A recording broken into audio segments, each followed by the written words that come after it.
Take it, most of you have taken your seat. I've been standing almost all day behind the computer, so I won't fall asleep. I had to for a while. This has been my apologies for being late. We've had a lot of things going on, getting ready for this meeting, delays and so on. I am going to call this meeting to order to make it official at 7:50. Well, it'll be 50 by the time I get the pencil on. Well, precinct chairman, take a count and go from there. Precinct 1. 15. 15. Precinct 2. 21. Precinct 3.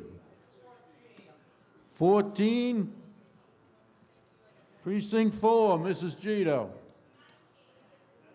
Precinct 4 is 19. Precinct 5. 13. Precinct 5 is 13. Precinct 6. 15. Precinct 6 is 15. Precinct 7. Precinct 7 is 16. Precinct 8. Precinct 8 is 9. That's not bad. That's 3/4 of your constituency.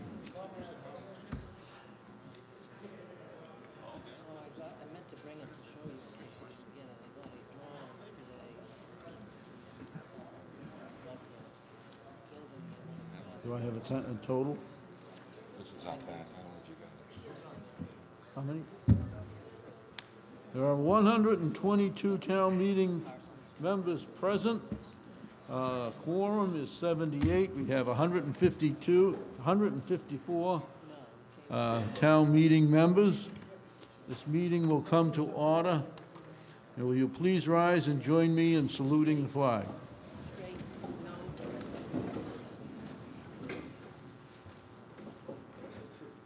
I pledge allegiance to the flag of the United States of America and to the republic for which it stands, one nation, under God, indivisible, with liberty and justice for all. Please be seated.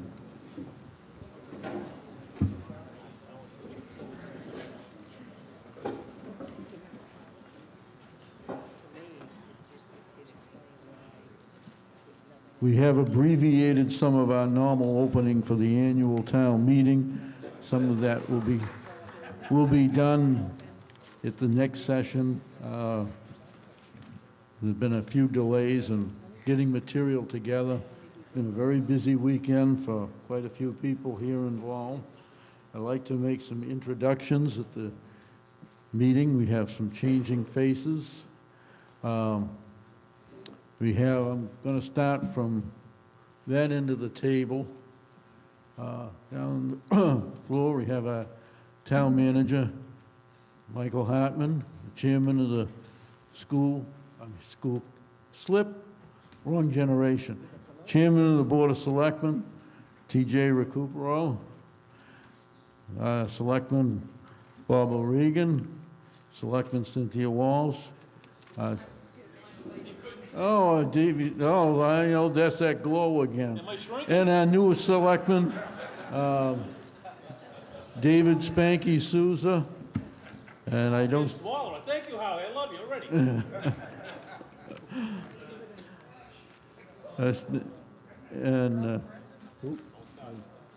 I haven't got there. Oh, but I was looking for Mr. McCrisky. Oh, well. You mean never mind.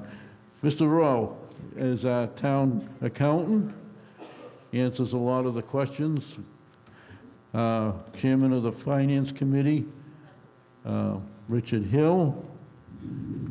Then ladies who team up on the Finance Committee to make sure all the numbers and records and everything come out. Pat Colburn and Barbara Ann Zavino. On the stage, some changing faces. We have Joseph Fair, who is now serving as our town council. It's the first change in 23 years.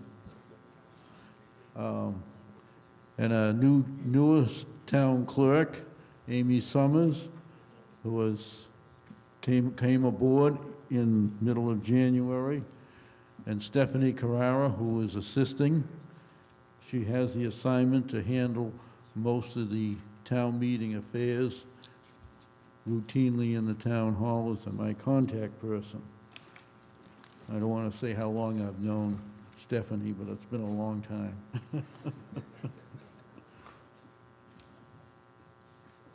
We also have with us the school committee, as chairman, Erdem Ural. And then I congratulate newest members to the newest members coming to the school committee. Mary Kate Pena Anukian, who's also a new town meeting member from Precinct 4. And Joyce Husini, Carol Brown, and I left somebody out. And Joe Soros. You might know. This is what happens when you type over things.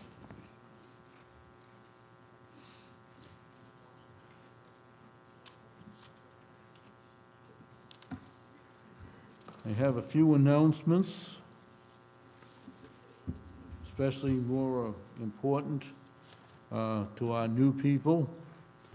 Just a reminder that only elected town meeting members are to be seated in the designated areas, and I understand some signs were put in the wrong place. We do reserve the front row of seats down here for people who would like to come to the microphone, and makes it a little easier to be up here rather than wait to come down the aisle. The precinct chairmen are responsible for taking attendance, and I remind the precinct chairman to turn in your attendance sheets before you go home. Make sure you add some corrections of anybody who's come in late. Refreshments are either out in the lobby, if that's been moved. I got a call today from a cafeteria superintendent. She says, "Ooh, I put them downstairs," and I says, "Quick, move them up here," which I hope they did. The table that is up in the front of this podium is for official business for town meeting, and only official business related to what's going on. If there's nothing up there, we won't send you down. Material can be left on the tables out in the lobby of information, not directly to town meeting, but official documents are to be brought up here. That includes any substitute motions, anything that's going to be discussed that is available to every single member. If you have some material that has been put on the back table and has not come to me, make an effort to get it down to me. That is very important. These people up here have to keep records, make enough for everybody here.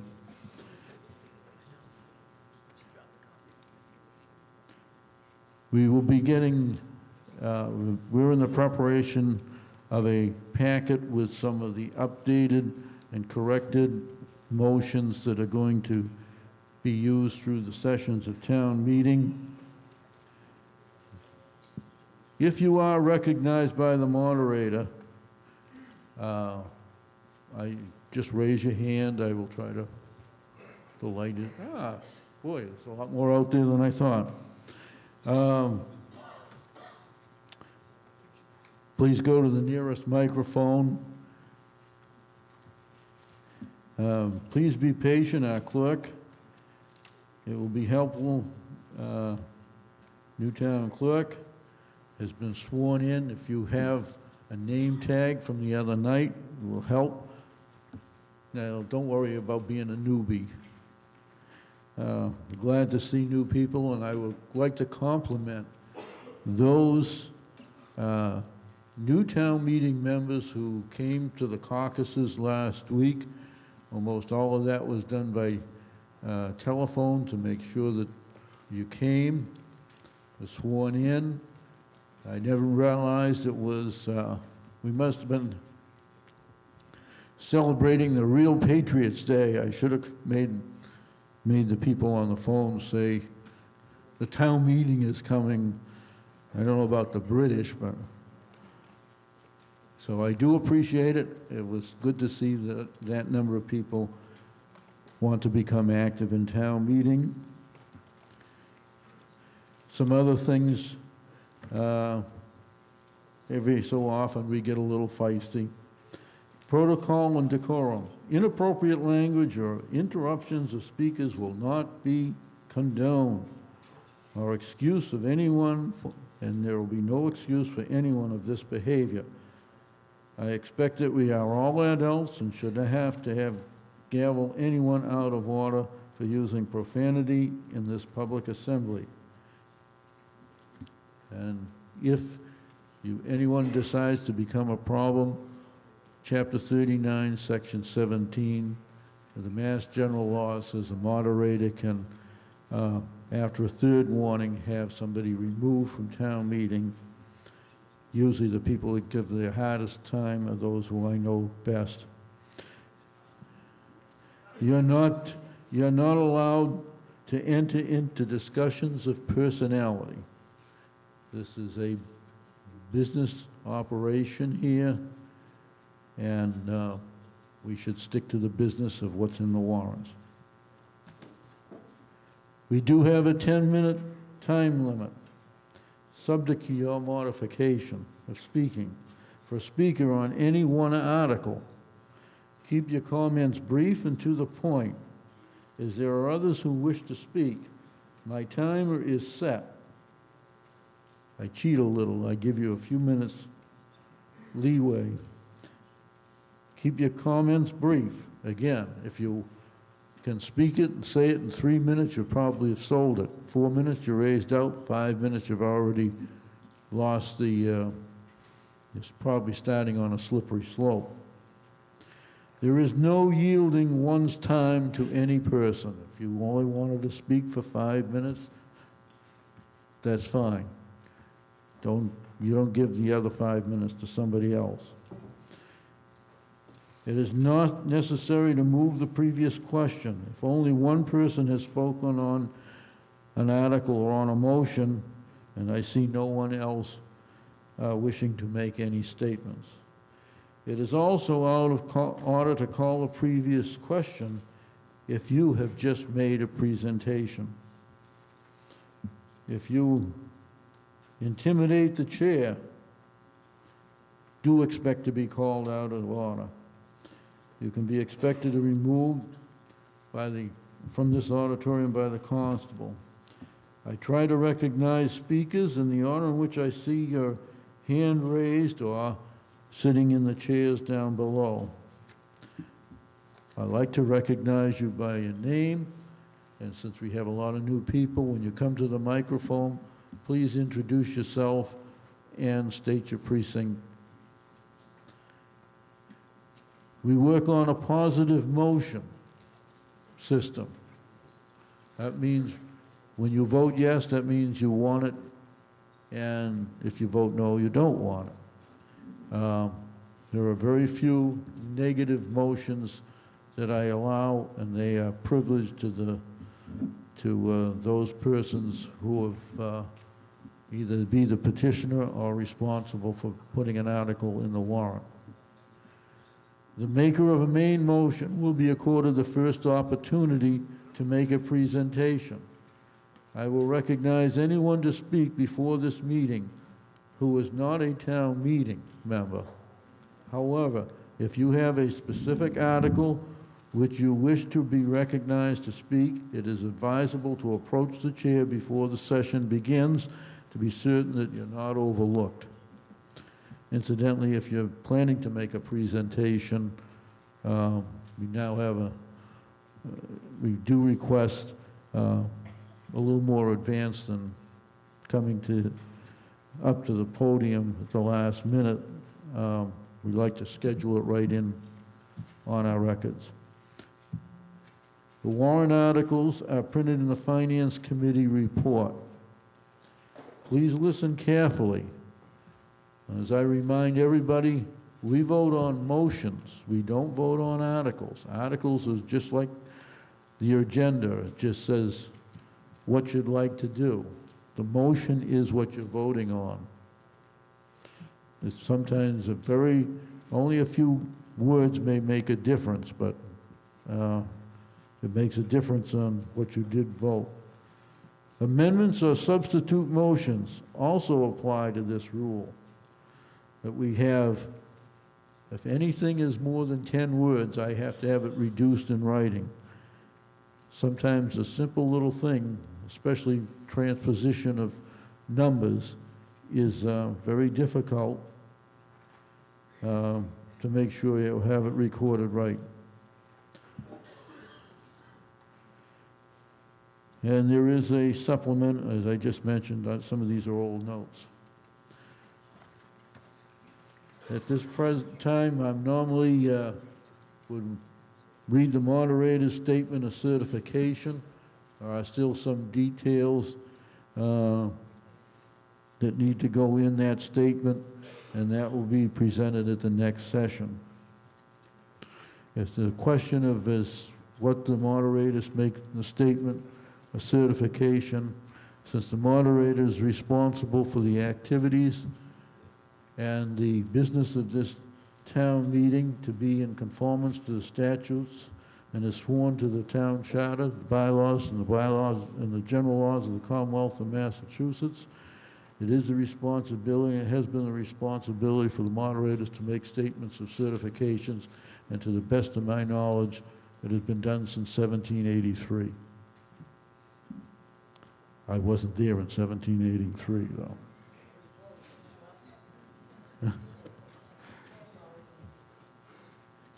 So, at this time, I would like to take care of the procedural motions. Mr. Mullen.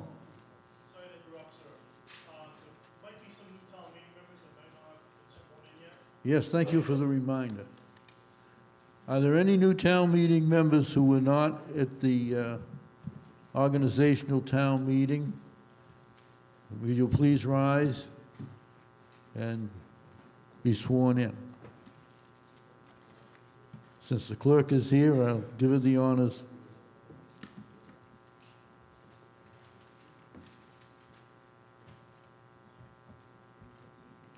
All right, would you please raise your right hands and repeat after me? I state your name. Do solemnly swear or affirm that I will faithfully and impartially perform the duties of town meeting representative to the best of my ability and in accordance with the laws of the Constitution, Massachusetts general laws, and the bylaws and charter of the town of Stoughton. Okay.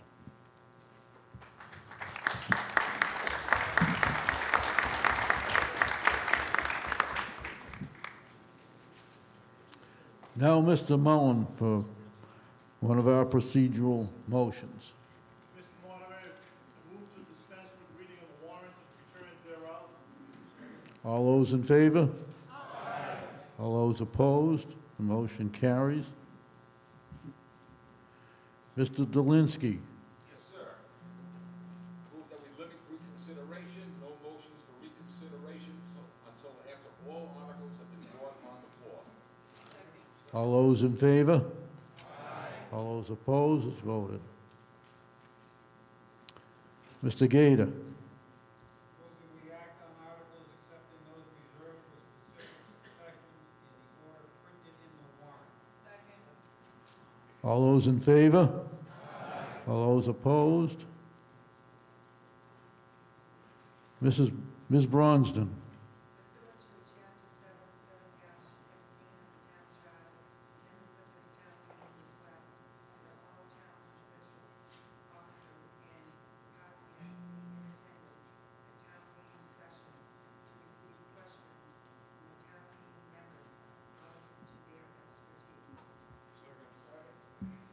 On the motion? All those in favor say aye. Aye. All those opposed? It's voted. Mr. Coleman. As requested, I move to table action on the following articles to designated sessions. On May 14th, Article 58, ID 24-58, zoning massage therapists. Article 33, ID 12-33, community preservation projects. Article 57, ID 25-57, historic preservation state theater. And on May 19th, Articles 48, 49, 50, 51, housing authority, zoning housing authority, change in sequence for related articles, capital outlay articles 25, 26, 27, 28, 29, school capital outlay articles 52 through 56. Is that in writing so people can see it? We will have it in writing at the next session, so it's a reminder. It's a procedural, but it is so that these have been requested, and then if there's any other additions to that list, Does anybody need to hear anything again on that? Okay. On May 14, Article 58, Article 33, Article 57. So far, so good? yep, May 19, Articles 48, 49, 50, and 51. Change in sequence for related articles, capital outlay articles. Again, that's change in sequence for related articles, capital outlay articles, numbers 25, 26, 27, 28, 29, and school capital outlay articles, 52 through 56. yes. Mr. Laurie.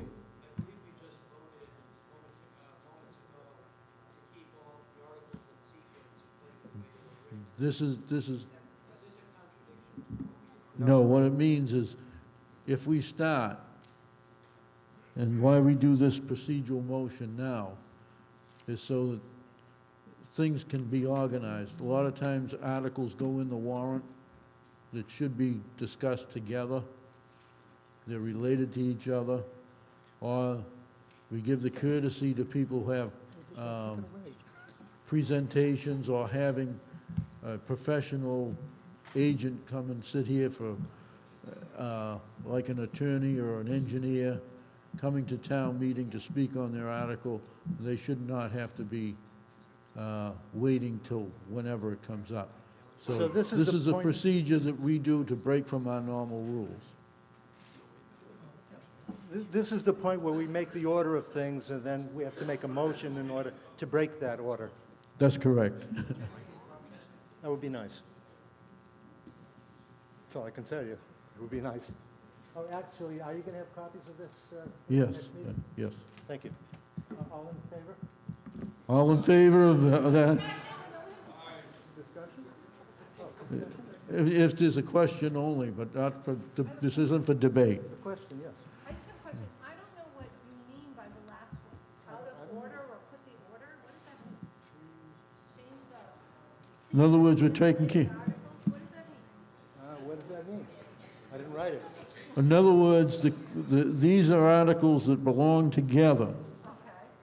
but they're related to all spending money on major projects.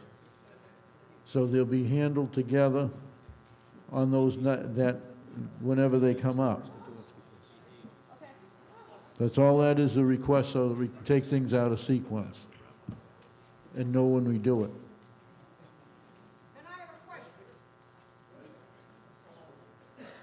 Ms. Walsh?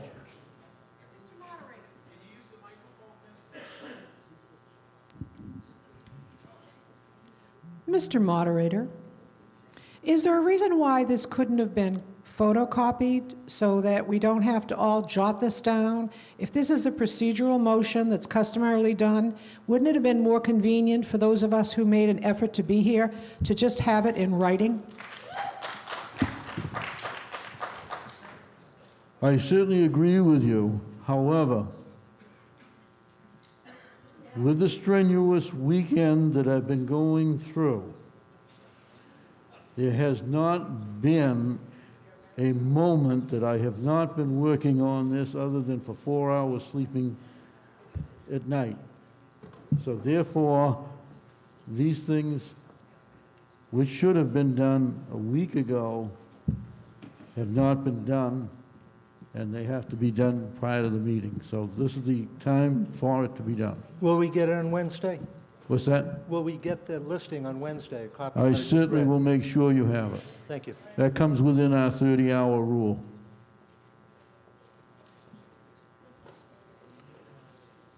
And I'm going to make a note here, make 150-plus copies. On that motion, and don't ask me to repeat it again. All those in favor say aye. Aye. All those opposed? Motion carries. Mrs. Gito.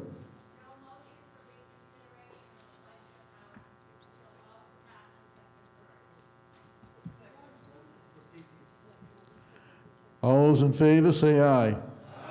All those opposed? It's voted. Ms. Patterson.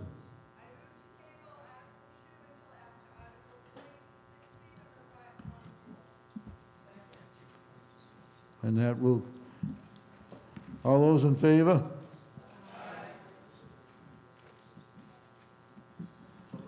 Mrs., I heard it done, it's recorded. Mrs. Piana. I move no amendments or substitute motions for an article will be brought on floor in the same session as delivered in writing to all of town meeting members, except by a motion to suspend the rules of order or it is in final session of town meeting. Further, that any proposed amendments or substitute motions shall be in hands of the moderator no less than 30 hours before a session. All those in favor? Aye. All those opposed? It's voted. Mr. Hanson, Precinct 1. I make a motion that no new business be taken up after 10:30 PM on all sessions. All those in favor? Aye. All those opposed? It's voted. Why? Who wants to stay here till midnight? No. At this time, I recognize the chairman of the Finance Committee, Richard Hill, to make a presentation regarding the budget format and other related material.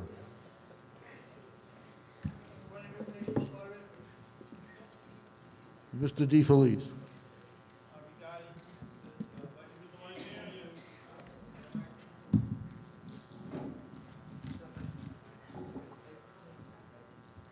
Right now, the budget isn't on the floor. It's just, Right. Mr. Moderator, I'm concerned, as a number of other people here, that the budget has not shown us the line items that we're used to seeing. And in the spirit of transparency and budgeting, as said on the Read Me First, I'm wondering why that's happening. We're used to seeing everything line items, and which started getting like a bottom line. We're kind of moving toward the school committee approach, which they can do by statute. And I'm a little concerned about that. And why is that happening? Whoever can answer it. I think that's what his presentation is about, so. so I You going to tell us? Yep, Thank you. I recognize Mr. Hilton, and that probably answer your questions. Thank you, Mr. Moderator. And welcome, everybody. There were some changes this year in the budget format because of the way the budget was built this year.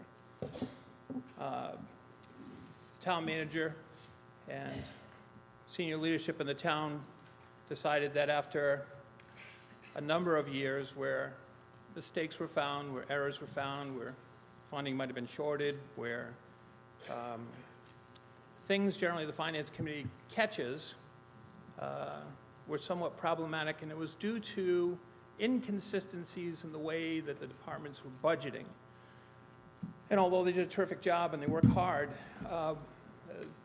town managers' thought was to let's get a uniform approach here. So this year, a budget committee was established.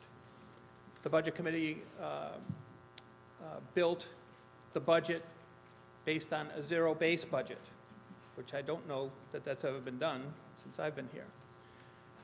So as we sat through our subcommittee meetings and our public hearings, we pretty much had access to all the information that we needed. Some of it was a little difficult trying to get coordinated, but we got what we needed. And again, with the change in format, we had to figure out how we wanted to present this to town meeting. This is, what you see in front of you is not what we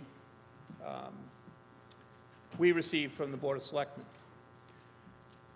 We then went ahead and looked at what might make the best sense for town meeting.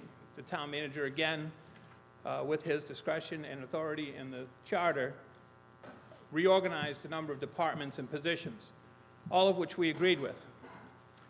The reorganizations really made it hard to figure out, if you're looking at FTEs, and I'll explain what an FTE is in a second, from year to year, didn't make sense. So if, and I'll use the library, and these are not live numbers, but if, for example, they had 23 people, that might equal 17 FTEs, which are full-time equivalents. The measure is a 40-hour person. So when you're trying to come down to a common denominator for the budget to figure out how many positions they really do have, FTE is a common measure that's used. I think next year what we'll do is, in addition to that, is maybe put the head counts in as well, which we hadn't done in the past. So then we decided, how do we best present this information at town meeting? And we decided that we would show the format that you have in front of you with a new addition at the bottom, which is the footnoting in every single department that explains every single change to the penny that occurred in those departments to the best of our ability.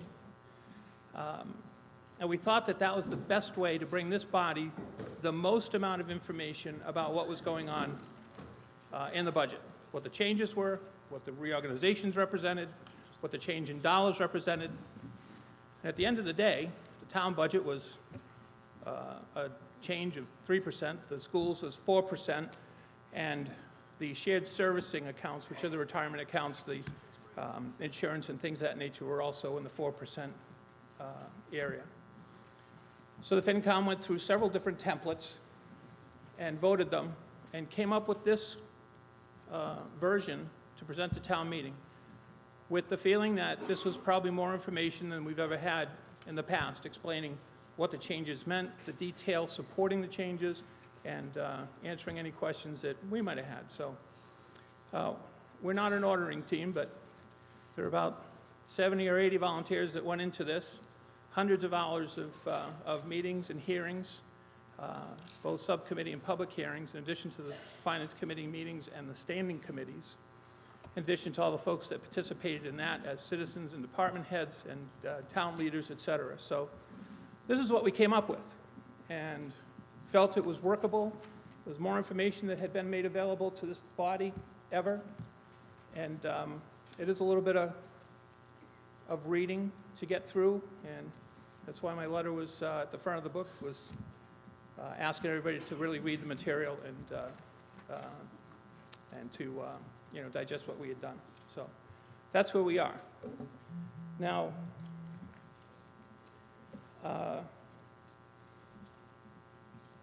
The handout that you received tonight is just the first 23 motions, first 23 articles in the book. And we did that because there are a couple of motions missed. And in the past, as you recall, you'd receive many pieces of paper with different motions on them, et cetera. So we wanted to give you a clean doc that said, here's the motions, really just the article, the title, and the motion. And there's the first 23. We'll have the balance of those on Wednesday. But we just wanted to make sure that it was a clear path in reading through, so you can follow along with the book. The book has the detail related to the articles, contains most of the majority of the motions, and the committee reports from the standing committees. So anyways, it's we've also designed the book, or keep trying to improve on the design of the book to improve the navigation of the book, so people can find their way around, et cetera. So anyways, that's what we did, and this is what we have. It represents an awful lot of work by an awful lot of folks, and we hope it is a usable document for you folks. Thank you.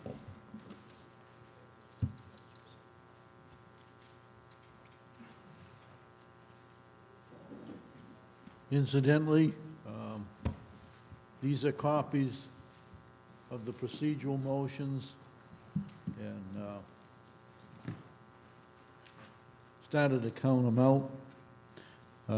If anybody wants to come up, they are counted by precincts, but you don't have to have it right away. All right, anything else?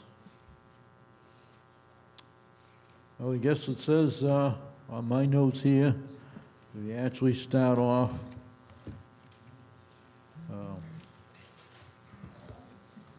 going right into, first of all, we did see, and I will again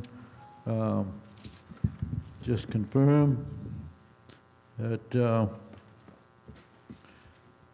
Ms. Patterson, you made the motion to put Article 2, table it to, I just need to put a time on this thing. Reaffirm making the motion to table Article 60 on or after the last articles have been acted upon. All those in favor? So voted.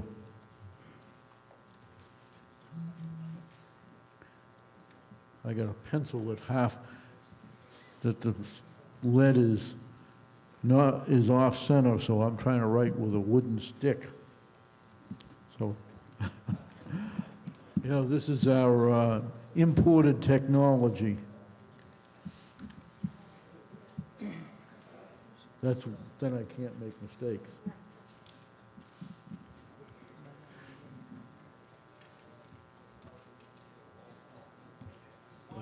Yes.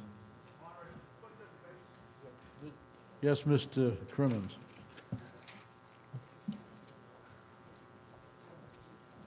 I should take.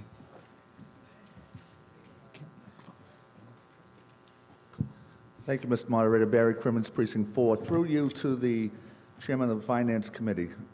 So what we got tonight are not necessarily different motions than what appear in the book. It's just a summary. That's correct. It's a collective group of the first 23 motions for the first 23 articles, all in one place, just the motions. Okay, and it doesn't vary in dollar amount or otherwise from what's in the booklet itself? No. Great, thank you. Thank you, Mr. Moderator. Mr. Murphy.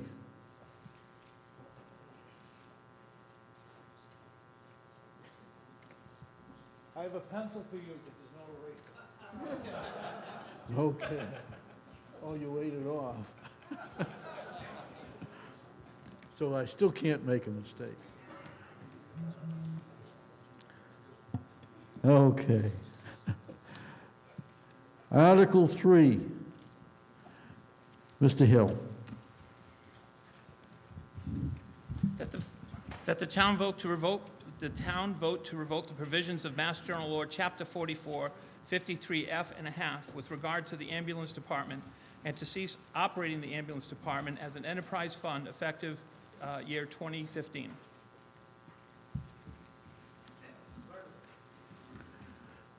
Is there any discussion? The gentleman up back, kind of, Jim, Mr. Curtin. I think we should have an appropriation to change the lighting in this auditorium.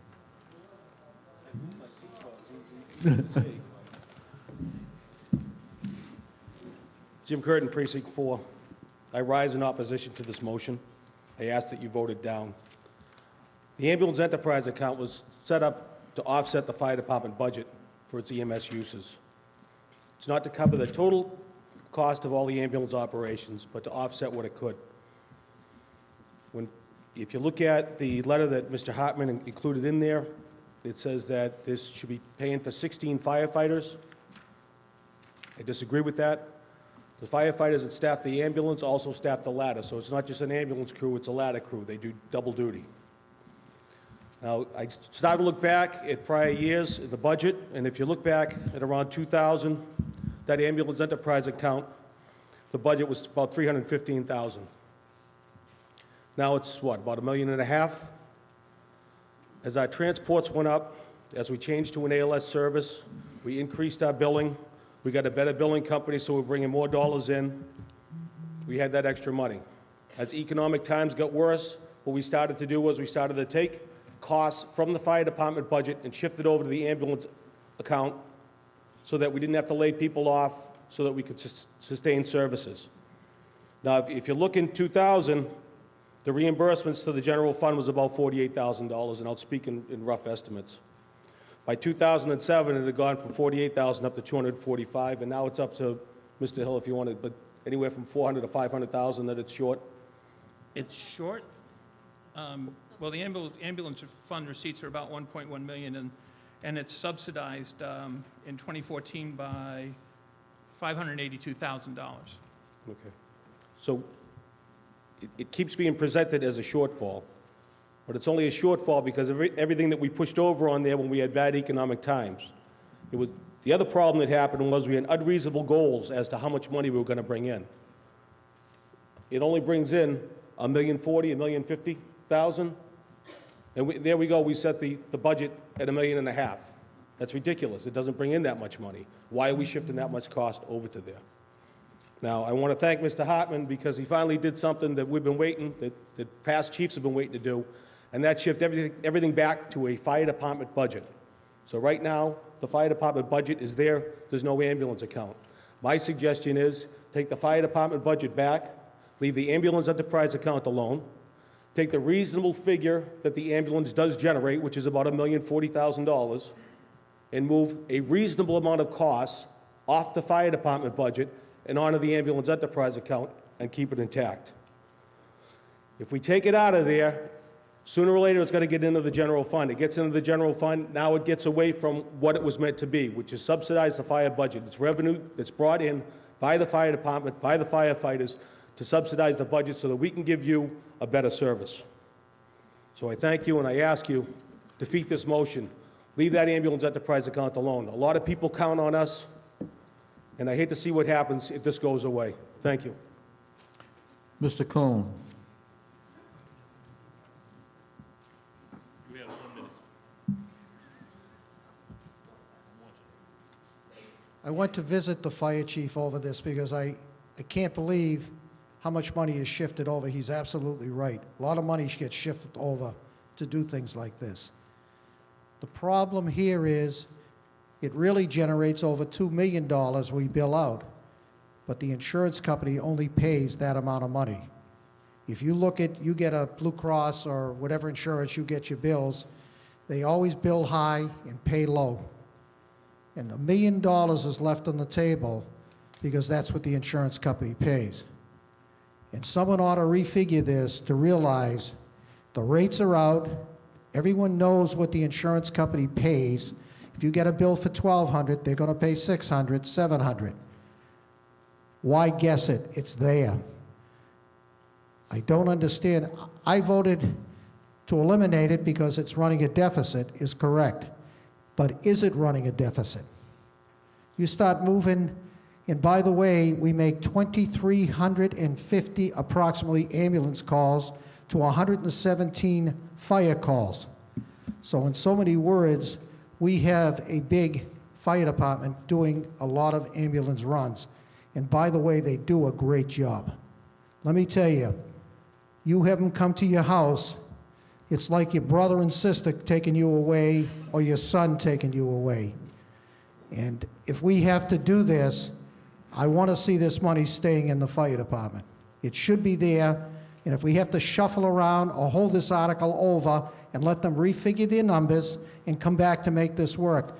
By the way, there's a couple of other revolving accounts that are losing money. Period. Thank you very much, and I appreciate it. Mr. DeFelice. Thank you, Mr. Moderator. Kind of tagging along with the previous speaker said at his end of his talk. Are we thinking about rescinding all enterprise accounts to the Board of Selectmen, seeing that I guess they support the Article 4-1? Through you, Mr. Moderator, this is the Mr. only Hatman. one that's to be phased out.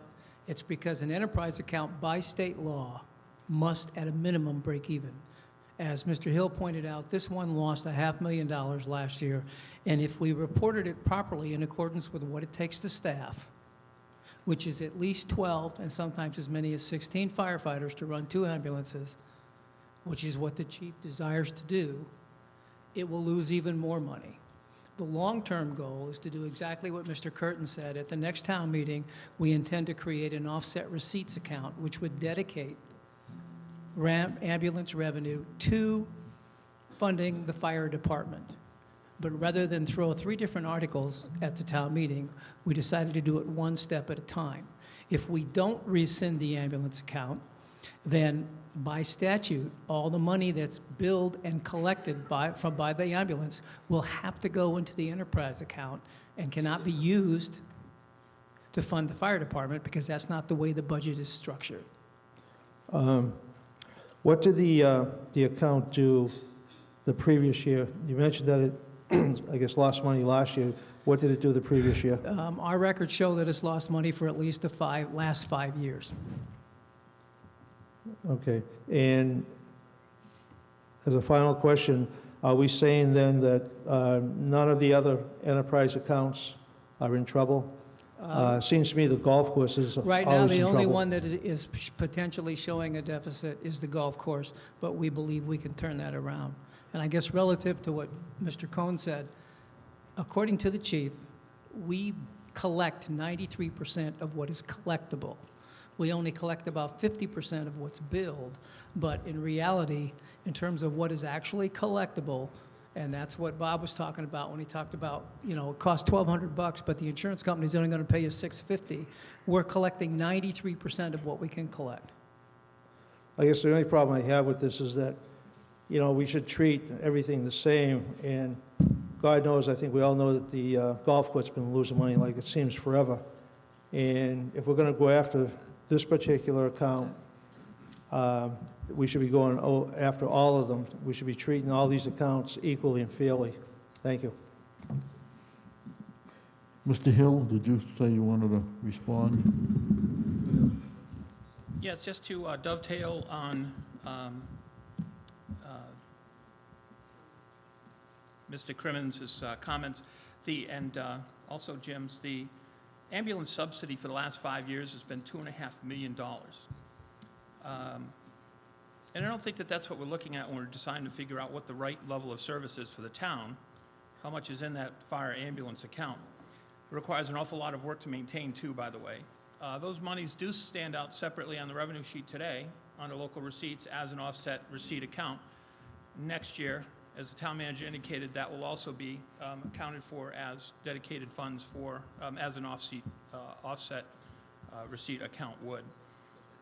So if there was any concern about decrement in service, I guess this body wouldn't have voted to add 3 more firefighters, ambulance folks in 2013, which is 15 more shifts to man a second ambulance. You know, we've spent almost $1.8 million in capital over that period of time, $26 million in salaries, and the ambulance receipts have brought in approximately $5 million in revenue. So right now, we've got one piece of paper that shows the fire department budget all in one place, and we don't really have to play smoke and mirrors anymore. It's all there. The offset receipts are tracking how much is coming in. The fire department now just demonstrates what's being spent in that department on one piece of paper. So, plus we don't have indirect costs to be assigning to that enterprise account, which accounted for a large part of the expense in that area. So, anyways, the Finance Committee voted unanimously to support this article. Mrs. Hill. Anita Hill, Precinct 2. I just want to kind of briefly restate what has been hinted at, spoken to about. The enterprise account is supposed to be self-sustaining. It hasn't been for 5 years. That means the town has to supplement to the tune of $2.5 million. Bottom line, from my accounting background, there's ambulance billing out of the enterprise account. There's reimbursement from either people paying or insurance companies paying. They don't match. There's a loss. That's going to continue unless by some miracle the insurance companies start paying in full and we collect 100% of 100% of receipts. It's going to continue. Mr. Hill. I apologize, just one quick redirect, and something that the chief made me aware of in this whole receipt thing, and we've experienced it with our children, but when an ambulance gets called, the insurance companies actually send the money to the person that got taken to the hospital. Then it's the preponderance of collecting the money is now back at the fire department. So the person that got transported gets the check for $1,000 or whatever it might be. Now the fire department has to go track it down and get the money. And that's not going to stop because that's an adjustment in the state law. That's not true. Is the fire chief here? I know. I can't. No, it's not. Through the Mr. Moderator. Mr. Darlow. That's correct in some cases, not all insurance companies, but it does happen. We have approximately a half dozen of them at this time, upwards of $1,000. The person that is transported, their particular insurance company, the three major insurance companies don't have a tendency to do it. It's more of the private insurance companies, small ones do it. And they will issue the check to the person that's transported. Then we send them to collection agencies through our billing company. Mr. Fitzgerald. Thank you, Mr. Moderator. Dick Fitzgerald, Precinct 3. In the Finance Committee's budget, I see $1,040,000. Is that correct? So that In our budget for revenue the stick? revenue, excuse me. In I'm the sorry. budget. In the revenue line. On the revenue sheet, Yeah. I believe it's 1.1 million. It's on page 2, right after the table of contents. I think it was Right? $1,040,000. 1,040? $1,040,000. Okay. So, well, Page 2 in the green book. Excuse me, I'm sorry, page No. 1. page 1 of the Green Book, it's about a third of the way down. You'll see it under local receipts, ambulance. It's $1,040,000. Right. Okay. To the chief or the town manager, of the number of runs, that comes at $500 net per run. That's 2,080 runs, transports. How many transports do we lose in a year's time because we don't run 2 ambulances? Or we can't run 2 ambulances because we don't have manpower? Do we have a number for that? I don't have the number available right now. Okay. I had the occasion, my family did, my wife had fallen. It was on a Saturday morning, and between 7:30 and 9 o'clock, there were 5 ambulance runs, and 3 of those 5 runs were handled by mutual aid from out-of-town ambulances, which We don't, if they transport, get any of that money. So if we're going to be, and if I understand this correctly, through you, Mr. Moderator, to Mr. Hill, this account will actually, under the revenue thing, is probably one of the only accounts that will grow. Is that correct? Because we don't, you can't come out and say that we're going to have extra excise tax if the economy goes down the drain. Not too many people are going to be buying cars, but this is a constant. This will grow. Well, it's been relatively flat over the last few years, right, Bill? Yeah, it hasn't grown. It's been about flat. Well, if there's more runs, and there's more runs captured from out of town, say, let's use a number of 300 out-of-town runs. Yep. At $500 a run, it's a pretty good number. I think that's what our expectation was when we added 3 new positions to the ambulance That was last department in 2013. Right. Yep. What's through you to the town manager or anybody, what's the projection of putting more personnel on so we can definitely run 2 ambulances so we don't have to be calling out-of-town mutual aid, and we, in turn, can be capturing the revenue? I hate to use this as a money maker, but it could be self-sufficient. It could be a money maker. It's something you couldn't do under an enterprise account. Is that correct? If the question is to me, we haven't done any kinds of calculations along those lines. Again, the intent of expanding the ambulance department in 2013, 2 years ago, was in hopes of manning the second ambulance and seeing additional revenues, but also improving our response times and our service to the residents. I understand that. So if we can definitely run a second ambulance, we run at a minimum manning of 9 personnel, which was set in 1976. So what's the opportunity? I guess my question, and I hate to drag this out, what's the possibility of adding enough personnel to the fire department to make sure we can constantly run 2 ambulances? What must we do to get to that point? Does anybody have numbers of that? Or what has to be done? Through the moderator to the speaker? We'd have to... Chief. We'd probably have to look back at the study that town meeting approved in the early 90s. 1996. And that at the time said to be able to support, they felt as though we should have 13 men per shift as a minimum.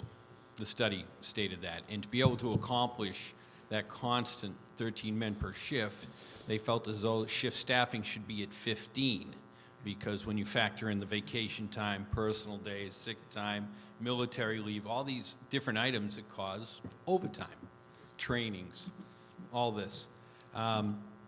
That's the only reference material I could use when we hired an outside agency. I believe it was the MMA, Mark Morris Group, to come in and do that study. And that study now is over 10 years old. So I understand that. I guess my question, and I shouldn't tie up any more time, is what's it going to take for us to get there? What's the plans of the town manager, the finance committee, the board of selectmen? Are there plans to do this? Are there plans to put more personnel out there? And what's the time period to do that? Is there anything? You keep looking at me, Dick, but... I'm sorry. Yes. I'll look further. I'll look further. I'll look at the town manager. There must be... Town manager may have plans, but Go again, ahead. I think our hopes were that when we did add personnel, that we'd actually see some change in revenue and response times. Okay. And, So and I if don't there know- is a change in I don't know that revenue... we've given it enough time to do that. Okay, so if there's a change in revenue, say this time next year, is there the possibility we use that change in revenue to put more personnel on to keep this thing going? When you look at it in an in-depth analysis, so what was the ratio of ambulance runs versus fire runs, et cetera, what was the equipment availability, how many, did we have a full complement of folks? Yeah. Or so I understand what you're saying. I don't think it's a bad thing to chase down. Okay. But it's not any work that I'm aware of that has been done. Well, we'd like to get some of that money that goes to the other towns. They transport, get paid, we'd like to get paid. Thanks. Mr. Crimmins.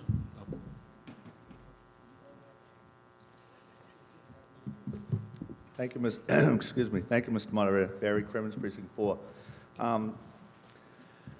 I would like to try, as I'm sure all of you would, to vote intelligently on this article. Try to vote intelligently in all articles. I'm having a little difficulty with this one. So I'd like, through you, Mr. Moderator, perhaps, unless I missed it, I didn't quite hear exactly, because I'm trying to reconcile this article with the fire department budget that appears on page 54 and see if the costs are now going to be accounted for within the budget, how the budget would change as a result of doing this. I guess my basic question is this. What do we gain and/or what do we lose if this article is approved or if this article is not approved? If perhaps the town manager could address that, and I will sit down. Mr. Hartman. If I may, if the article's not approved, then it would be necessary to go back to last year's format, which would be to take the one unified budget you have now for fire and rescue and split it back out. It would also mean that, you know, we would continue to show, when we report to the state, a deficit in a plan that is supposed to be self-supporting. Okay. And I guess what the chief did neglect to point out, I just want to point out for the record, is even if we were to go to minimum staffing of 11, that's 8 new bodies. Okay. You know, there are 4 groups, and you're talking 2 per group. 4 times 2 is 8. Okay. If I may, through you, Mr. Moderator, to the previous speaker, ask a follow-up question. So, in a perfect world, so to speak, the number of runs are not necessarily going to change because we change our accounting method. So therefore, the expenses are not going to change. How, through you, Mr. Moderator, how does this benefit the town by doing this, is I guess what I'm trying to get to. Mr. Hartman. Essentially, it keeps us from being in a position where the state of Massachusetts, through the Department of Revenue, will come in and order us to do it. Because they are slowly but surely doing audits statewide, and several towns who have been in the same situation have been ordered to balance that budget or take it out of enterprise and put it in the general fund. So in anticipation of that, that's what we've done. And if the state were to order us to do that, what's the negative impact of that? The negative impact would just be, from my perspective, the fact that we've allowed a situation that we know is in violation of state law, because again, by state law, enterprise funds are supposed to break even. It just means we've allowed it to continue for a number of years, as Mr. Hill pointed out, for at least the last 5 years. Okay, thank you. Thank you, Mr. Moderator. Mr. Souza.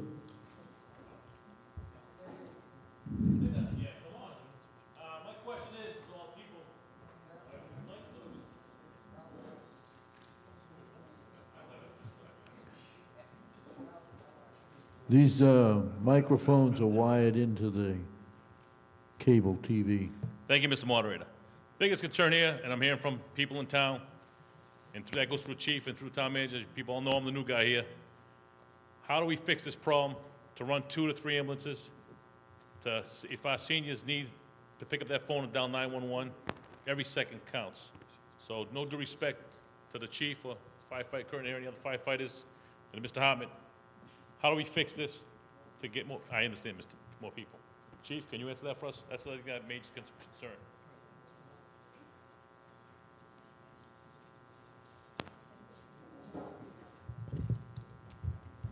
First, I want to address, we are still responding.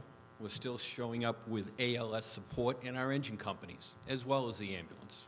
So you are being treated, even if an ambulance is not there, by an advanced life support team. Can they transport? No. That's where the problem comes in, without even being able to have 2 ambulances staffed at all time. Times have changed. We're much busier than we used to be. We feel as though our bare minimum number now is 11, so we can staff 2 transport ambulances at all time. Right about now, we can only do it approximately 63% of the time due to certain budget constraints and staffing. And one way to look at it, you look at increasing your overtime budget. You look at increasing staffing. And part of weighing what's the give and take on that is we look at overtime is your cheapest employee. I know everyone hates to see that overtime number. It's a big number. It does cover many things other than just the staffing of the day-to-day services we give out. But that is your cheapest employee. Their benefit is already taken care of. Their benefits as far as health care, retirement, vacations, uniforms, staffing. So that's what we look at when we look at staffing the ambulance.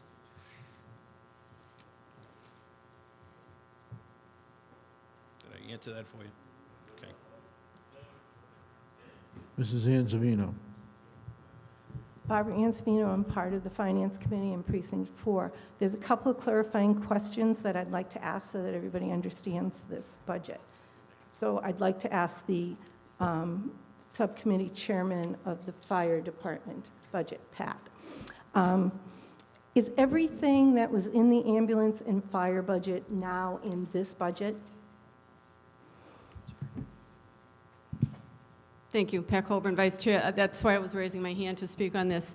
Every single dollar has been moved. I just want to be absolutely clear about this. The budget team, Susan Herman, did a lot of analysis on this. I did a lot of analysis myself as the chair of the Protection Subcommittee.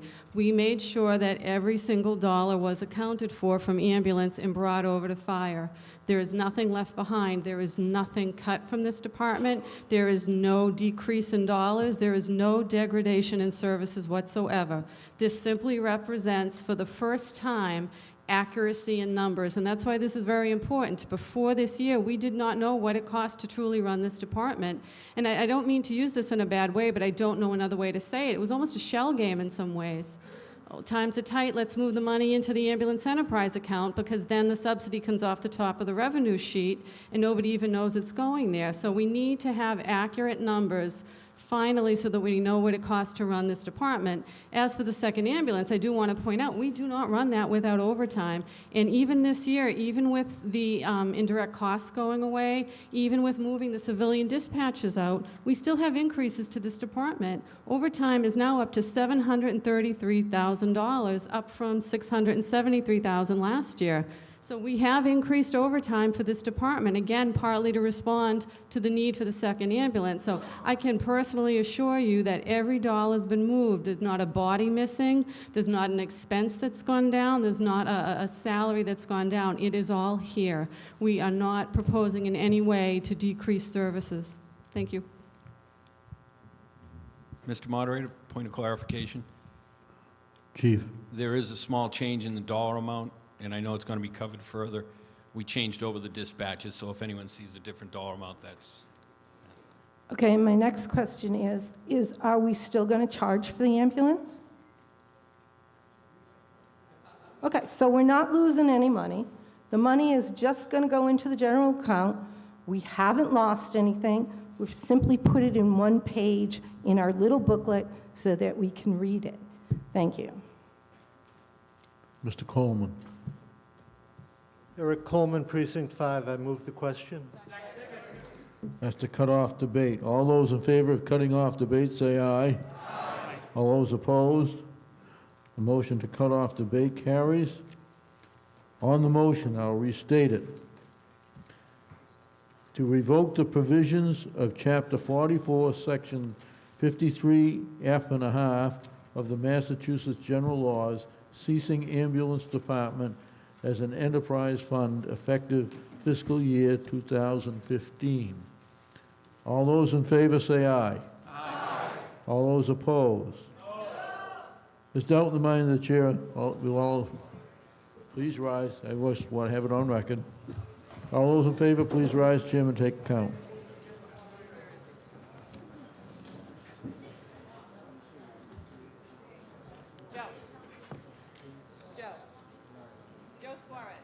Precinct 1. 9. Precinct 1 is 9. Precinct 2.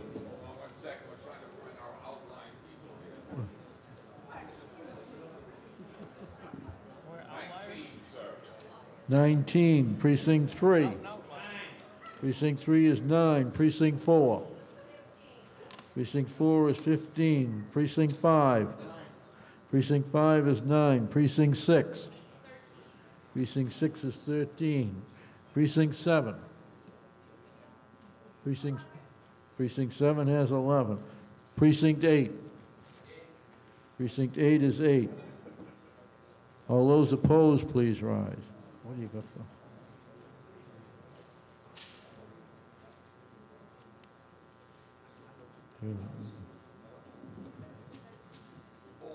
Precinct 1, 4.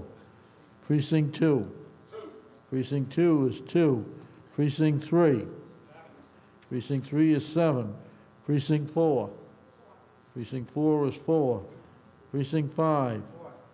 Precinct 5 is 4. Precinct 6. Precinct 6 is 4. Precinct 7. Precinct 7 is 6. Precinct 8. 1.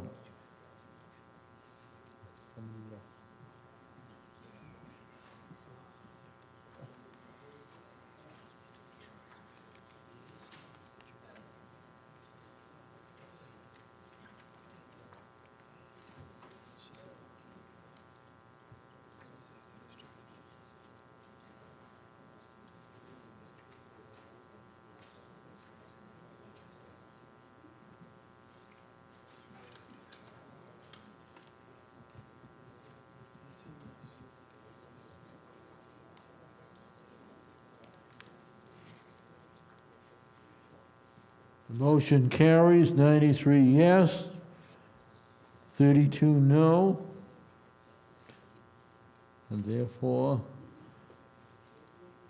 it is now 9 o'clock. You know where your town meeting rep is. Article 4. Mr. Hill.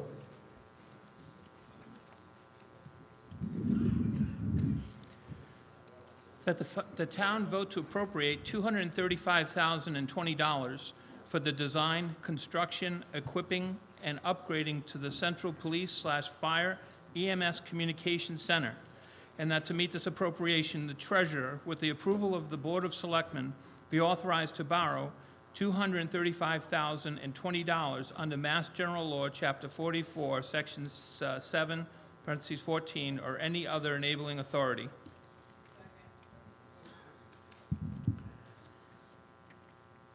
Any discussion? Mr. DeFelice.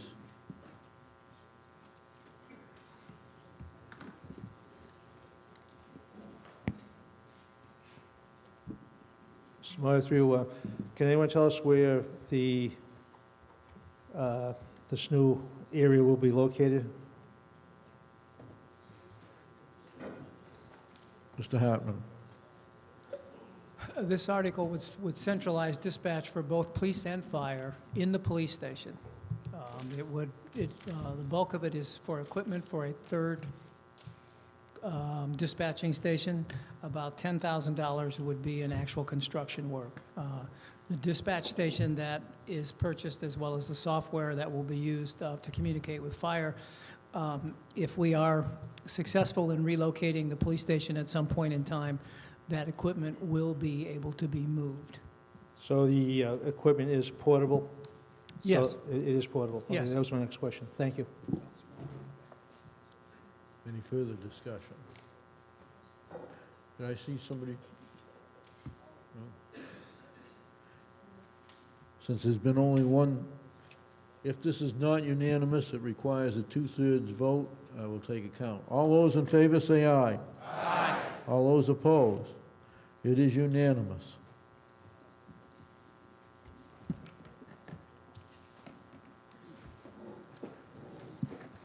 Article 5.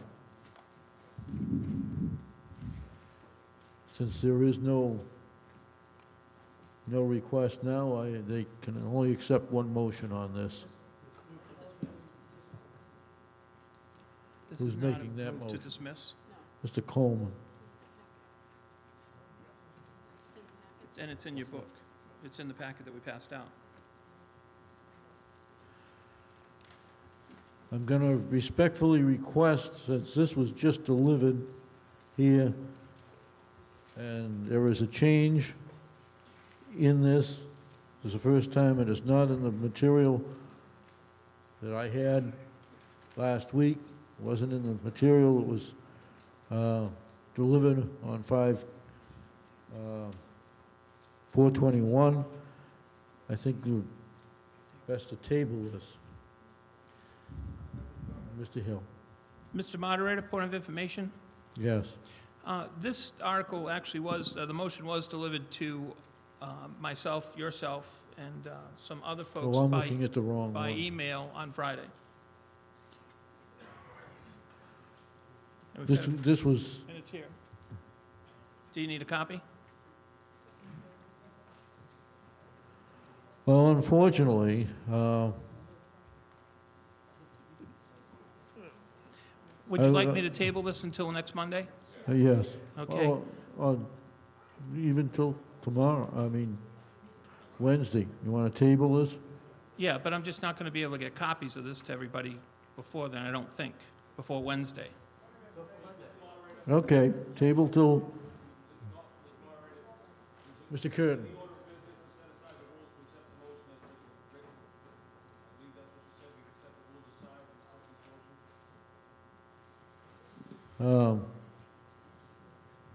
Well, I was, wait a minute, I'm flipping, I happen to flip, no, Article 5. I didn't know. In this case, I think it's better to table because we did make that rule that we want everybody to have these things in proper time, so. Mr. Cohen.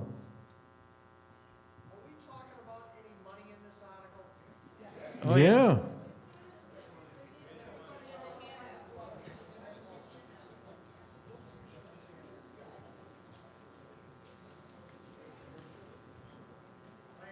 It's in the handout. Now, let's be very fair about this thing. Oh, that's true, that's true. Actually, it is in folks' hands now, so we could do it Wednesday. Yep, yeah, Article 5, in the handout. That's the right month, that's the right amount. And the fact is that this is the first time most of us have seen this, and that's why we do have that 2-week period to make corrections. However, I think you have a right as a town meeting member to just to review this stuff and know that you're comfortable with understanding this, even if it's, Mr. Murphy.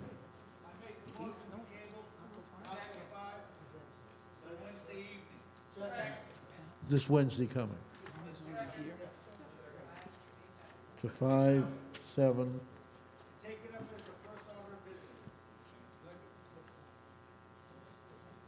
Okay, I made a notation of that. All those in favor of tabling, say aye. Aye. All those opposed, motion carried. And, we don't want to go too fast with this town meeting. Yes. Please come to the mic.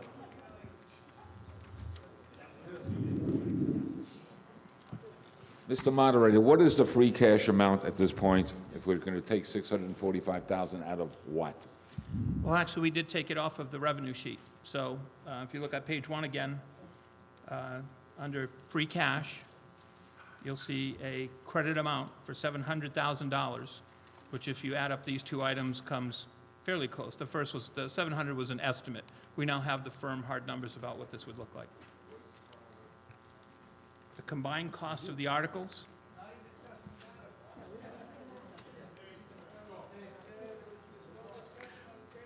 We've just put some, free cash is a general information question.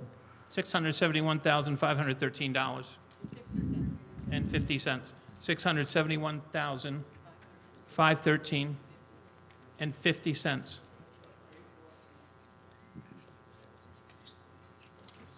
Oh, yeah. And actually, one of those is to reimburse the FinCom reserve because we actually paid for a police cruiser that was damaged.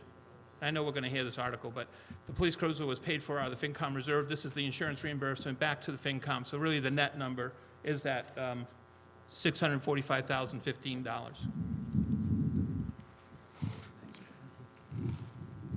We move on to Article 6. Mr. Hill. That the town vote to appropriate the sum of $268,248.72 in the Cedar Hill Golf Course Enterprise Fund, and to meet this appropriation, $268,248.72 be raised from the fiscal year 2015 Cedar Hill Golf Course revenue. I hear a second. On the motion, is there any discussion? Mr. Cohn.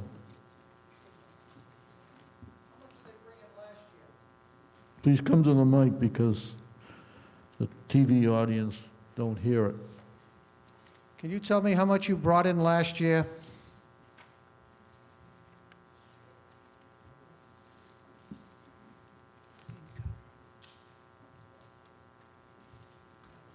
We have a number for how much money was brought in? Mr. Mr. Rowe? Moderator, can we recognize the town accountant?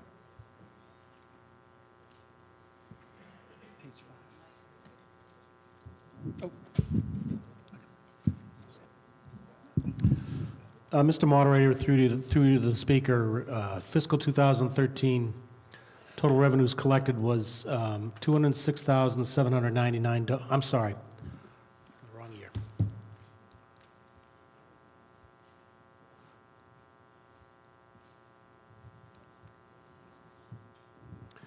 2013 actual collected was $183,951.07. Wow, we talk about deficits, right? Wow. This one better be looked at right away for next year. Wow, we talk about the fire department. Whew. Mr. DeFelice.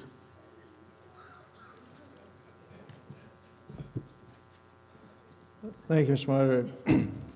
I think the previous speaker is correct. We rescinded a previous enterprise account, and I had asked a question at that time about this particular Cedar Hill account and how much money it's been losing over time. So I guess the same question would be, what has been the performance of this account over the last 5 years?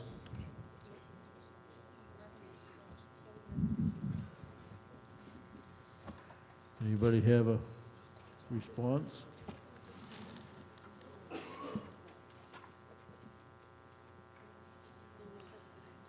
Be any further comments, Mr. DeFelice?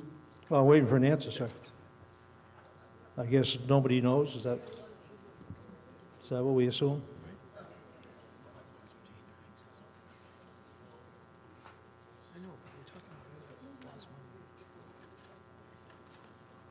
What's that?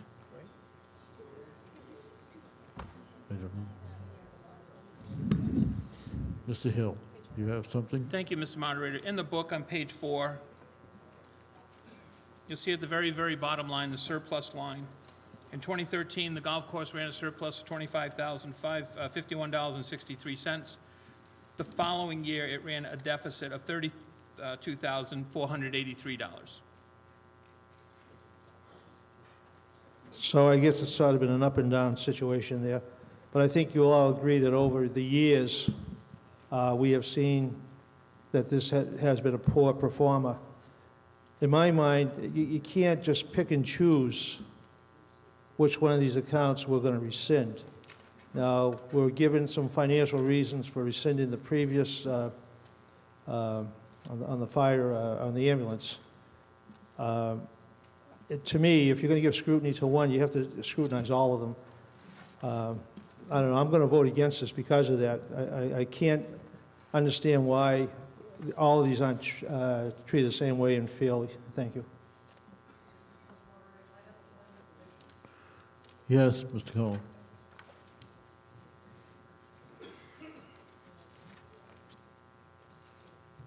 now that I'm a retired person, I'm a pain in the neck to people. I did go up to the town manager's office, and I saw him. We talked about this, and his theory was right. There's a new golf man up there that's running the golf course, and he told him he had 2 years, am I right, Mr. Town Manager, to turn this around. And the guy is a reputable man that takes care of the courses, and you can see some results up at that course. If you went to the Easter egg hunt, you would have saw the course was greener. There is improvements being made up there. So I agree with the town manager that let's give him the 2 years to see what we can do to improve it. I'm not a golfer, but there was golfers up there, and I'm sure the weather this year has been just beautiful to go play golf. You probably have to bring your thermal underwear up there to play, but let's give him a chance. If there's something that can be done, give him the time. We've already lost money. See if he can turn it around. If he can, town only benefits out of this. Thank you. Mr. Murphy. Peter Murphy, Precinct 2. I play golf. Not very well, but I play it. A lot of our friends have gone up there and we've played many times. As far as this golf course, this town has not done that golf course justice. Over the years, the concession stand has been the downfall. The liquor license has been contended back and forth and everything else. It finally starts to show a real good interest in the golf course. Now you want to take it away. This golf course should actually be under the recreational department and have the town support it. I mean, it's a case of where you could get different programs going up there and make this a moneymaker. You go by there on a Saturday afternoon, there's not a lot of people there. And there's reasons for that, the way it's managed. I hope to see the management improve this, and I support the golf course. Thank you. Any further discussion? There being none. On the motion to appropriate the sum of $268,248.72. Why are we running? In the Cedar Hill Golf Course Enterprise Fund, and that to meet this appropriation, $268,248.72 be raised from fiscal year 2015 Cedar Hill Golf Course revenue. All those in favor, say aye. Aye. All those opposed? No. I'll declare it's a vote for yes.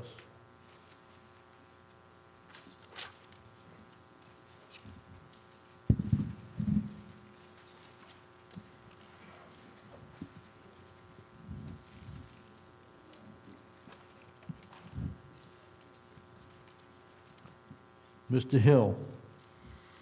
Article 7, that the town vote to appropriate the sum of $957,084 in the Public Health Enterprise Fund, and to meet this appropriation, $521,411 be raised from the fiscal year 2015 public health revenue, and $435,673 be transferred from the Public Health Fund retained earnings. Any discussion? Somebody, Mrs. Ayers?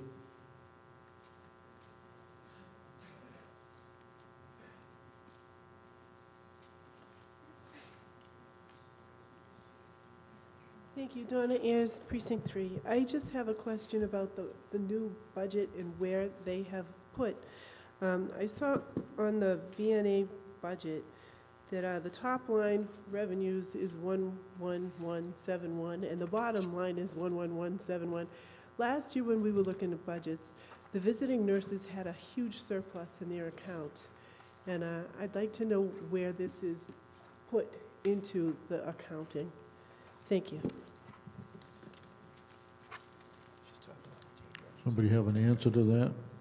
Mr. Rowe.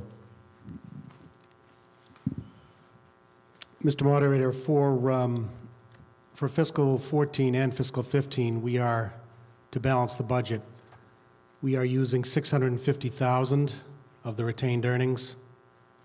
You know, which would make the estimated revenues $521,000. They're likely to come into that, but, you know, these days we have the Medicare, we have reductions in Medicare. We were a little unsure of how those were going to impact the fund, so we used a little more of our surplus in the last few years, just to be on the safe side. So the money that was in the visiting nurses account has been spent? No, the certified retained earnings of the fund is $2,187,000. So of that, to balance the budget, we're using $650,000. And that went into the general fund? No, this is just for budgeting. It's a separate fund. Okay, then my question is, what happened to the surplus that was in the enterprise account for the visiting nurses last year? That's the retained earnings, Donna. That's retained earnings. That stays with the fund. Okay. So we didn't spend it? It's still in there? And where is that, where is the number for that? Where is the number? Correct. What is the number? No, where is it in the new accounting? No, it doesn't have that I number don't in think the there retained anymore. earning number is Well- in the book. Right, we don't have it in here. The Well, on page- surplus that was in the VNA budget last year is not in the budget this year. The question is, where is the accounting that says where that is? I guess I don't understand the question. The budget is, if you look on page 5, the budget is balanced for 14 and 15. Well, that's what I mean. Yeah. Last year, we had a huge surplus in that budget, and it doesn't show there. What is the exact retained? Well, the certified retained earnings as of July 1, 2013 is $2,187,604. That's the amount that's available for appropriation. And that's in the visiting nurses? The visiting nurses, right? Thank you, that's the Yeah. question. So of that, we're using 650 to balance the 15 budget, 650,000. The retained earnings for the public health fund is $2,187,604.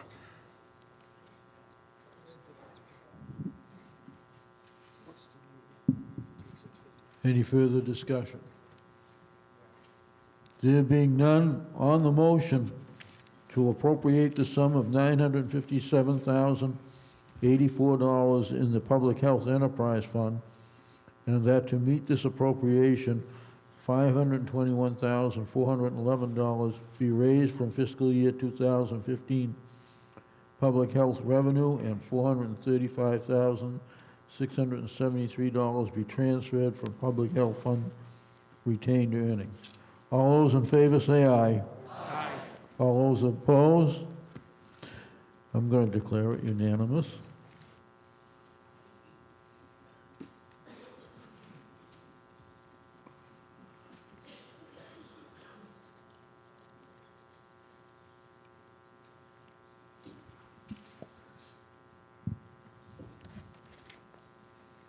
Article 8, Mr. Hill. That the town vote to appropriate the sum of $6,365,737.47 in the Sewer Enterprise Fund, and to meet this appropriation, $6,053,084.84 be raised from the fiscal year 2015 revenue, and $312,652.63 be transferred from the sewer fund retained earnings.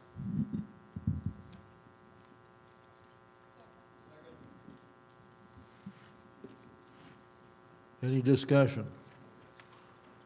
Mr. Linehan.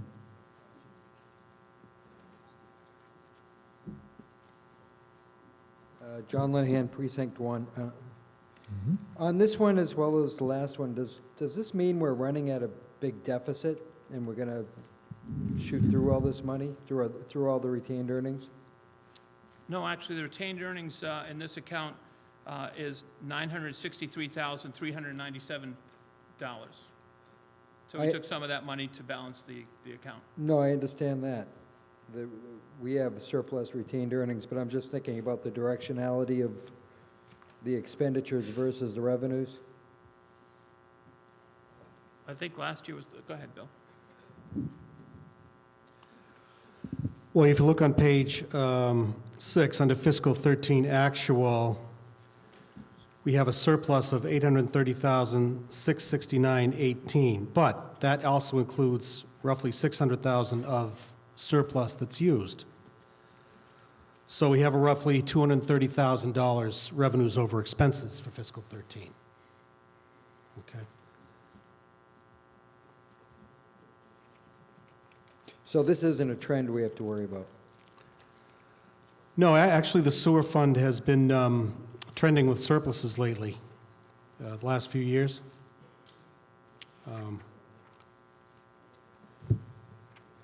We've had less of an assessment from the MWRA, and we've had, the superintendent's done a great job with the I&I projects, and so that assessment has gone down a little bit.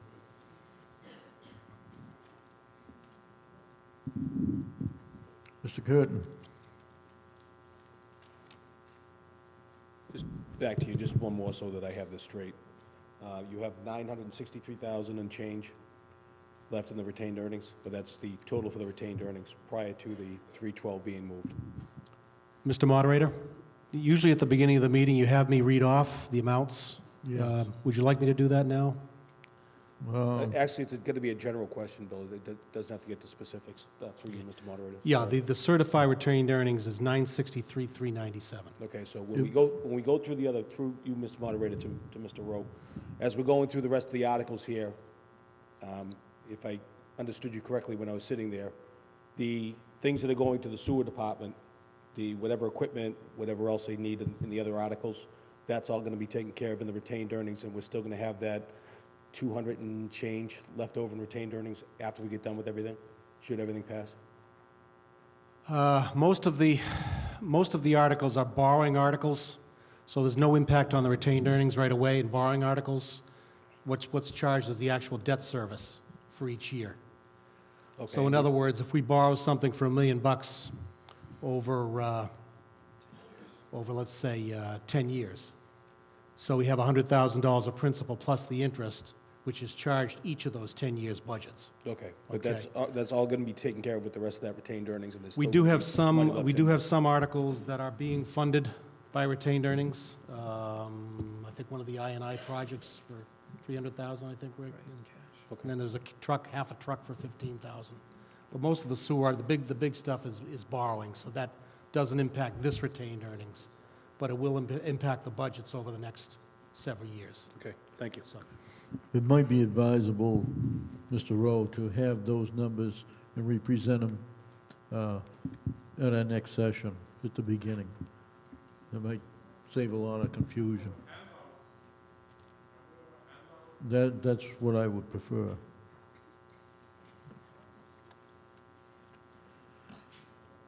Any further discussion on this? And I'll read the motion because what's in my book and what's in the paper is a little different. That the town vote to appropriate the sum of $5,074,446.09. Mr. Moderator, that's the, Which one? that's Article 9. We're looking at Article 8. Oh, You no want me to wonder read the numbers aren't right. You want me to read it again? Yes. That the town vote to appropriate the sum of $6,365,737.47 in the Sewer Enterprise Fund, and to meet this appropriation, $6,053,084.84 be raised from the fiscal year 2015 sewer revenue, and $312,652.63 be transferred from the sewer fund retained earnings.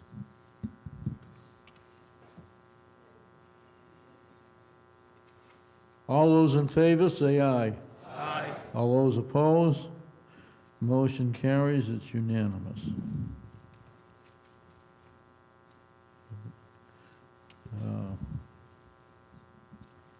I'm just making a note here to make sure I get the right numbers on the records.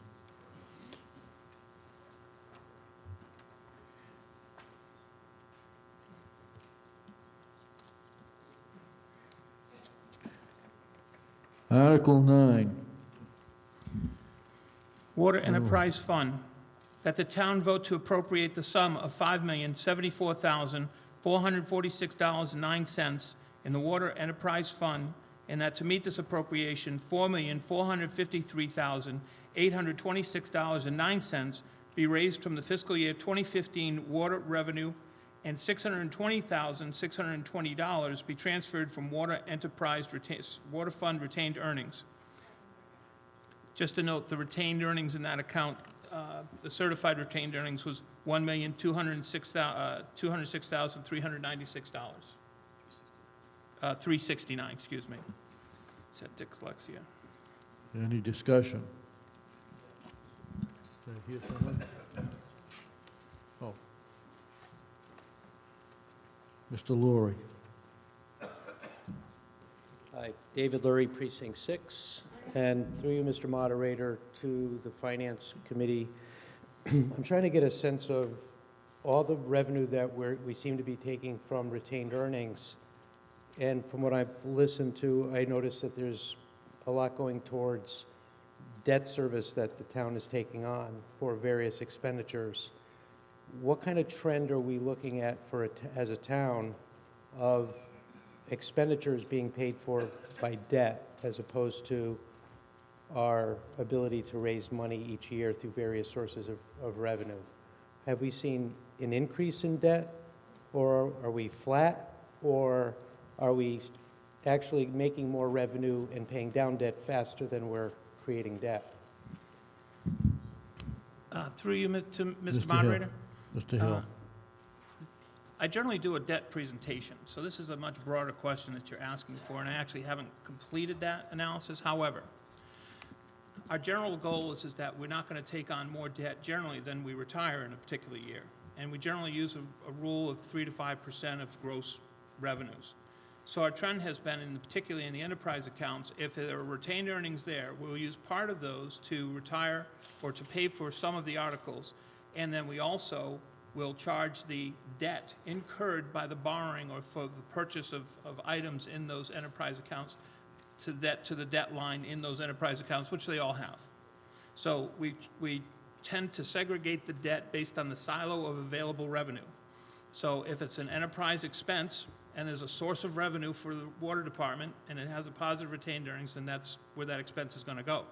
Same thing for sewer, same thing for CPA. We use retained earnings is another source of revenue.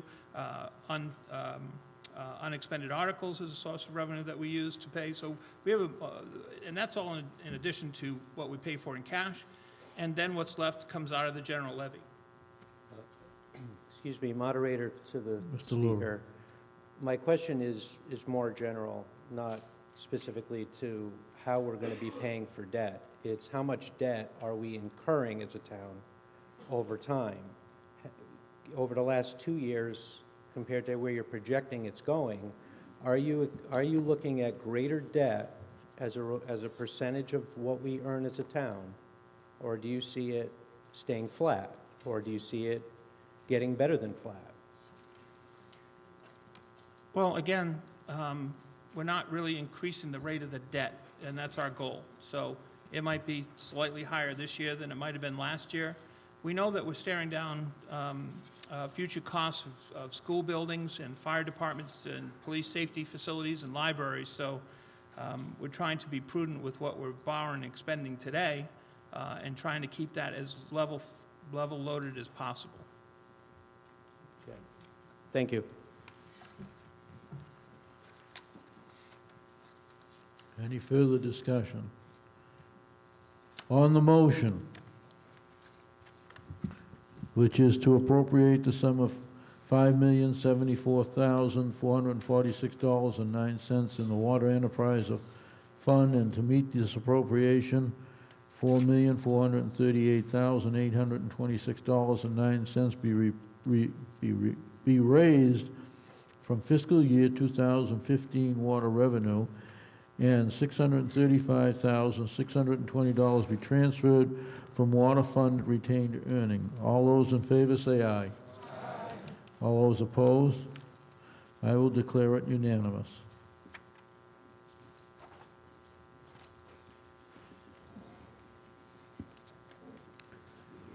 Now,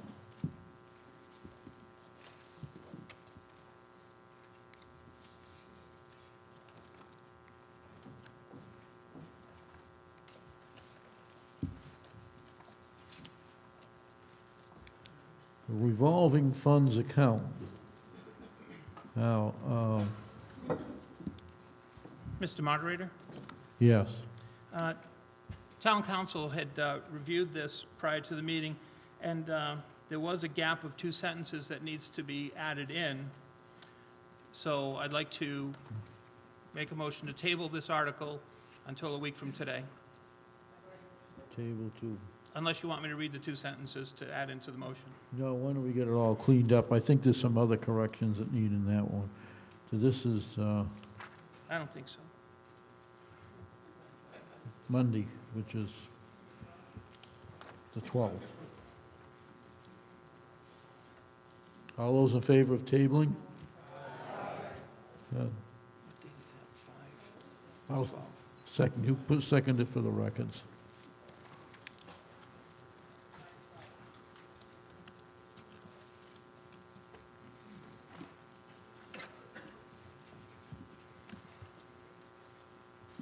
Okay. Article 11 is the budget.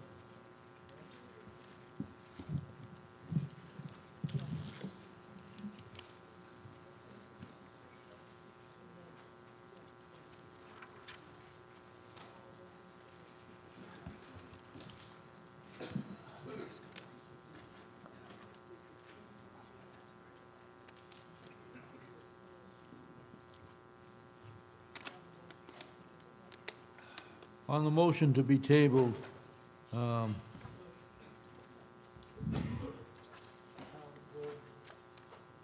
to ask if there was anybody opposed to that?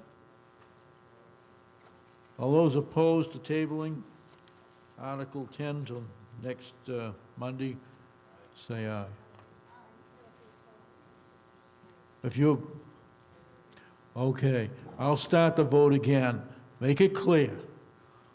All those in favor say aye. Aye. All those opposed say no.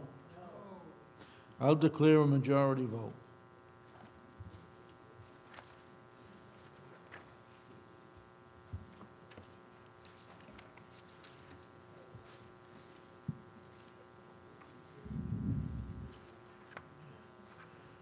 Okay.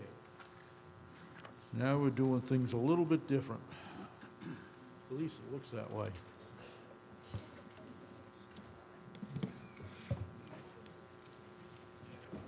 It's the first year I've actually put the budget in a different book so that I can read it a little better. On the initial motion, which this goes on and then gets all revamped as we go along. On the main motion, Mr. Hill.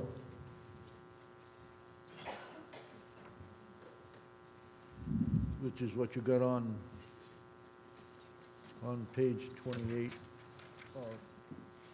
For Article 11? Yeah. Do we need to update these numbers, Bill? Are they okay? Okay. Just a moment, Mr. Moderator.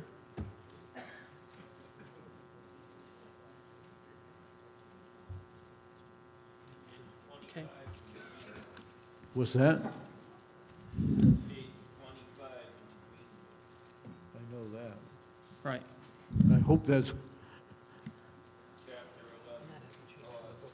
It actually goes from pages 25 to 78 and some Right. of these things. So the numbers that are in the book, in the green book, in addition to what's in the handout that we sent out, that we distributed for Article 11, the numbers are all the same. Thank you, sir.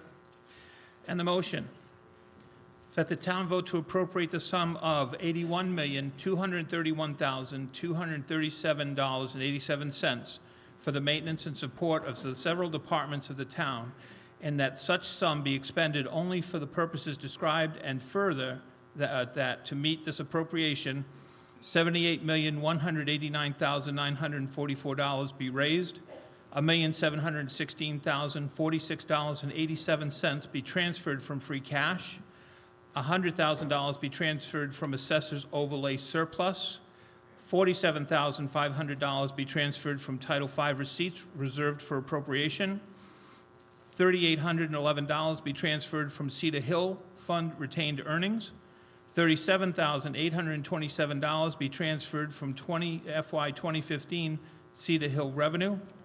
$214,327 be transferred from Public Health Fund retained earnings. $351,033 be transferred from the Sewer Fund retained earnings.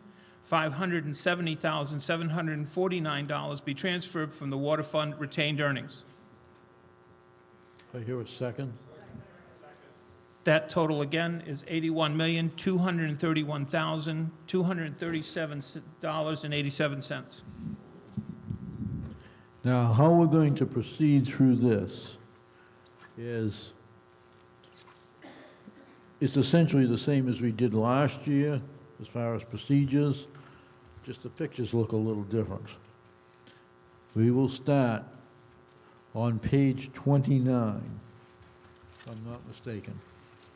Page 28 is a summary of all the departments.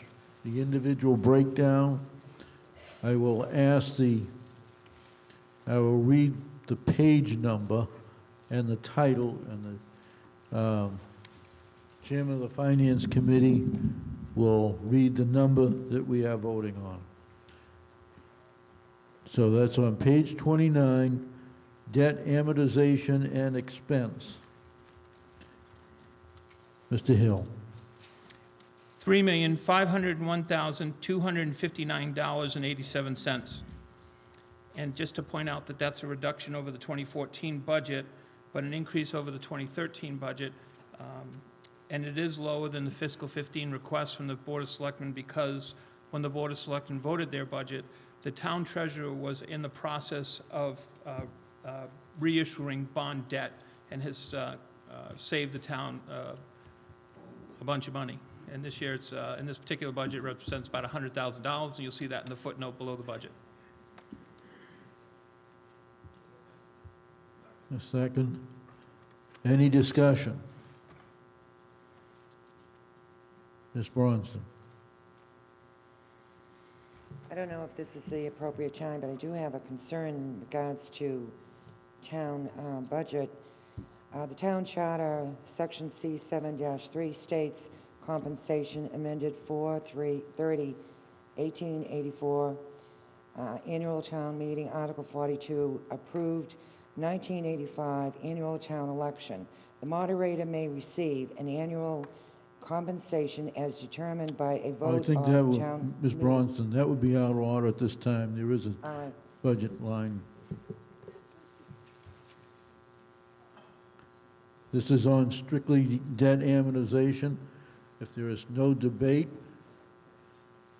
all those in favor of the amount of $501,259.87, say aye.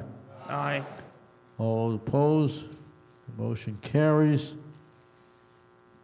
Discussion without debate.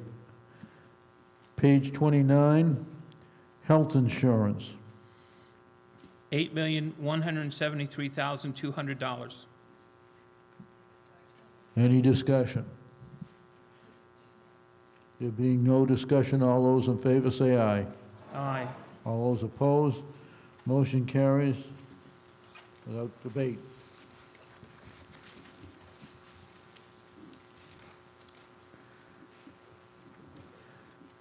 Page 30. Townwide expenses and insurance. $1,165,000. Any discussion? There being none, all those in favor say aye. Aye. All those opposed, motion carried without debate.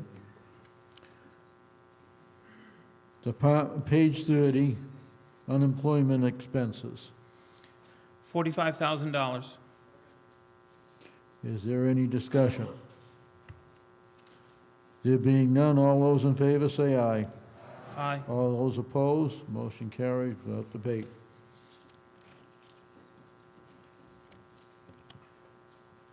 Page 31, retirement contributions. $3,778,122. Is there any discussion? Mr. Cohen?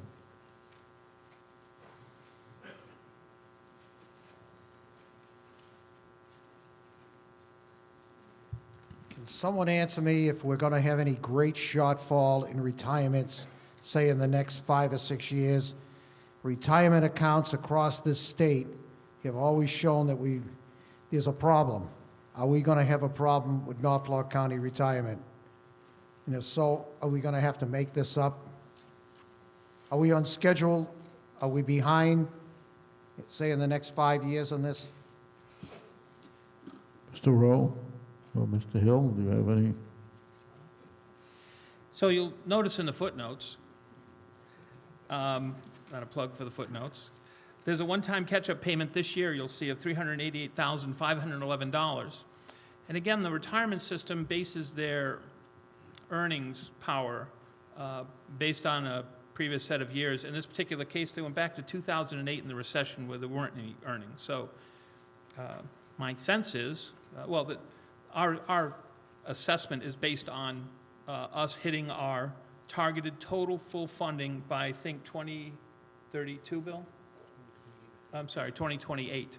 We'll be fully funded in this account. We've been on track to do that for quite a while, and the Norfolk County does a good job of keeping it there. There's also information available at their website that will show our trending and our information available. So, okay?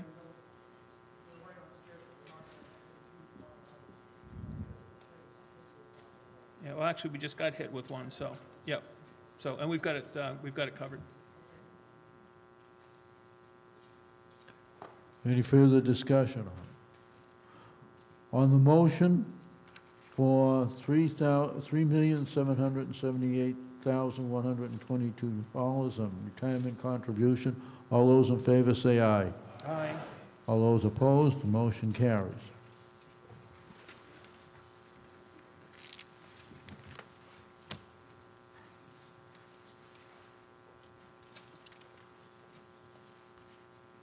Page 32. Town manager. $451,443.31. Mr. Curtin.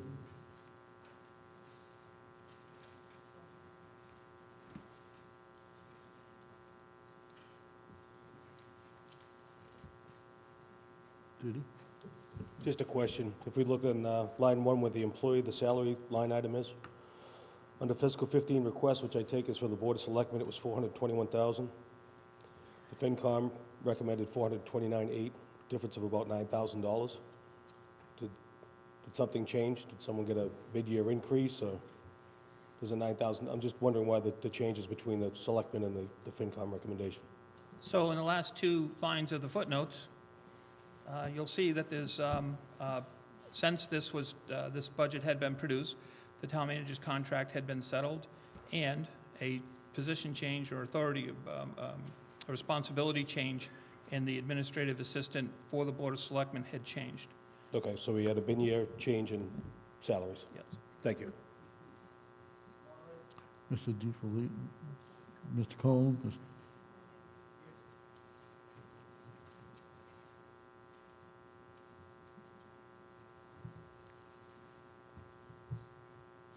On the footnotes, it says here,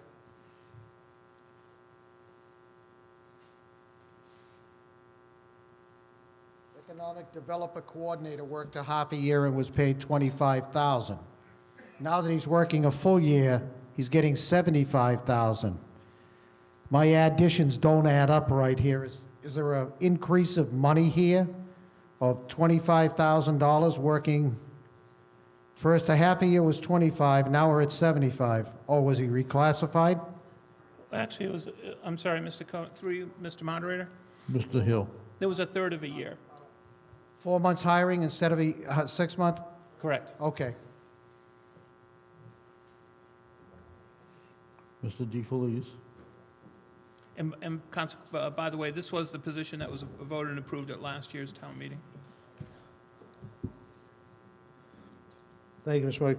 Could someone explain why the salary line item has gone up, looks like about $100,000 over last year? 326 to 423. Well, let me, What's going on there? let me refer to the footnotes. Well, you know, with all due respect, We have- Mr. Chairman? Can I answer the No, question? no, Mr. go ahead. Mr. DeFelice. Go ahead, Mr. Hill.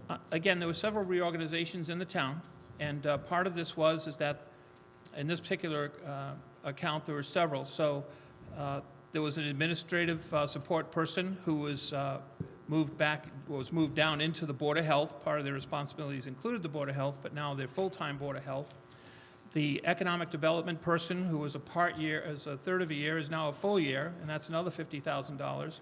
And we also, the internal auditor is also directly reporting to the town manager now as opposed to the town accountant. Those would account for most of the discrepancies. Guess that's a good word for it, discrepancies. Mr. Motter, it's very troubling that we can't see the salaries lined item out like we always used to see them. We're basically given a bottom line number, whereas before, as I think we all know, that all of these positions would be line item, and we'd know how many people are there, what their salaries are, and so forth. And if there were a new employee, that would be noted as such. So with all due respect, I want to know why we have to be burdened with this format and have to start reading all these darn footnotes. And as you get older, it's a little more difficult to start reading all the small print. It's almost like something you see in one of these contracts, beware of the small print. So why can't we have this information given to us like it always has? I think, I don't know about the rest of you folks, but I feel a lot more confident when we have line items.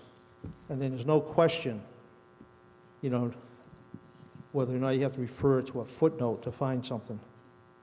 Why can't we do that? Why can't we have it the way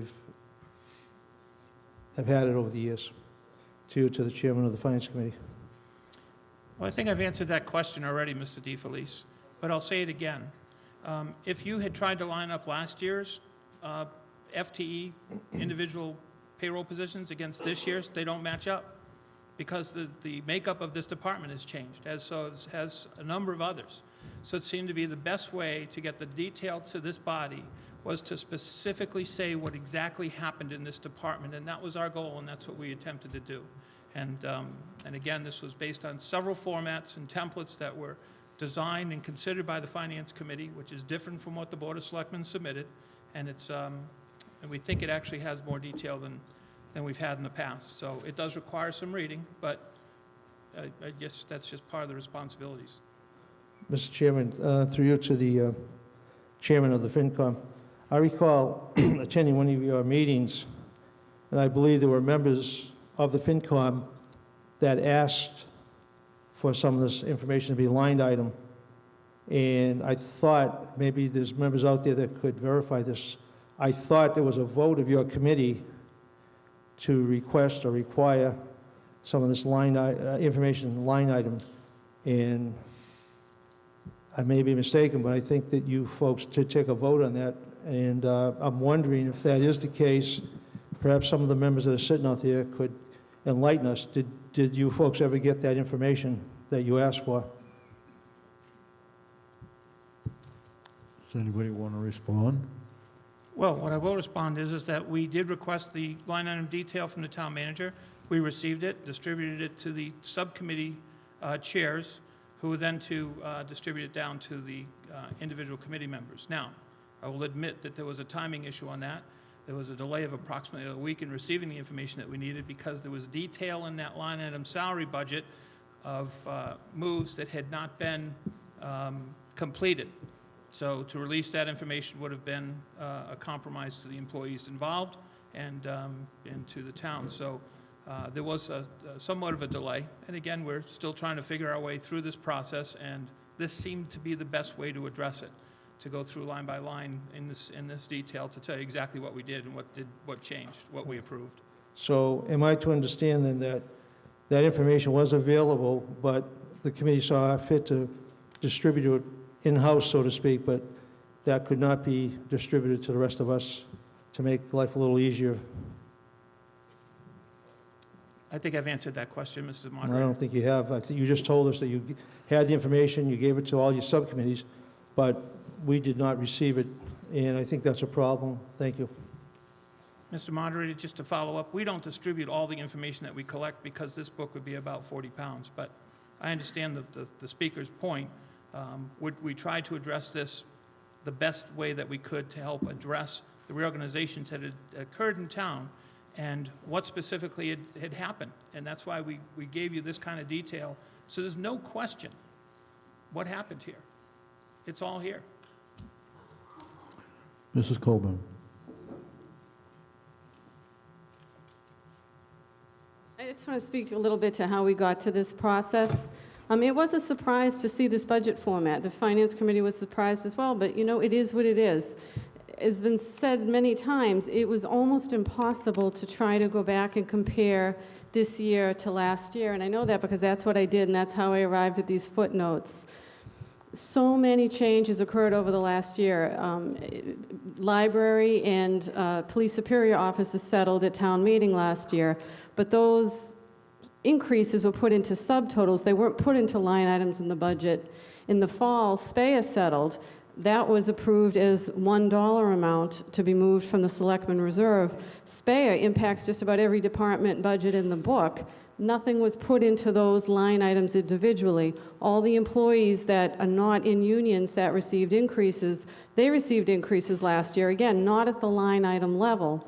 So you have all of those changes. Then on top of that, there were reorganizations, which is within the town manager's purview to do.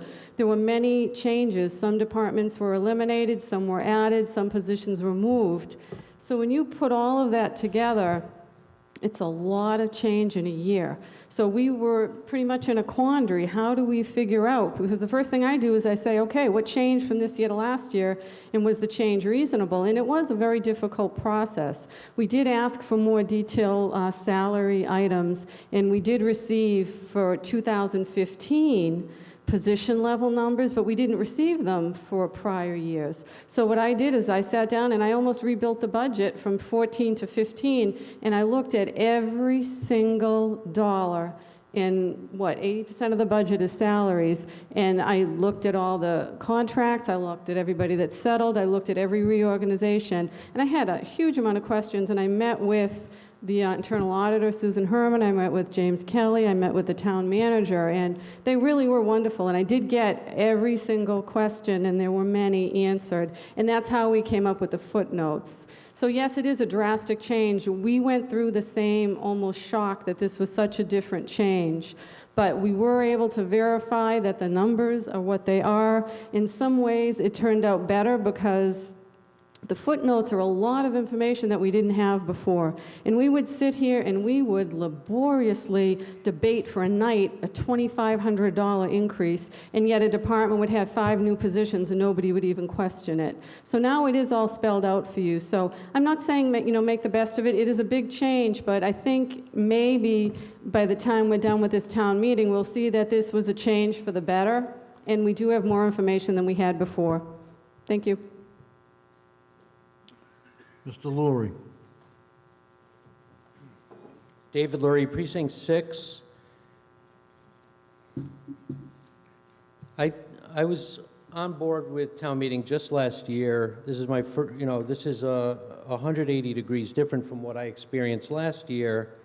And I could tell you that when I read this, it's a complete mess. I can't tell exactly where I would have a question to contest whether or not there's a change in the budget on any line item, because I'd have to read through this quagmire of information at the bottom of the page instead of the numbers lining up and say, oh, that's where I want to, like a laser, hone in on exactly what questions I might have for the selectmen on the panel, FinCom, whoever it is. I'd be able to directly ask, what is going on with this line? That's the way the debate happened last year. If we voted in favor, it was because we all understood, I know exactly what the speaker is asking about. This is a mess. What are we going to say? Go down about a third of the way down that paragraph into the footnotes, and you might see that I talked about that in a footnote. That's a mess. I want to see the numbers lined up, and that if there's a very specific question about that budget, I want to be able to ask a very specific question about the employee that is shown at an increase at a very specific amount and be able to get a very direct answer. This is a mess. I don't care, you know, about intentions or what thinking went into it. It's just, this is a debacle. I can't figure out where to even start my line of questioning with the way it's formatted. That's all I have to say. I don't have any questions, but that's all I have to say, Mr. Murphy. Mr. Murphy.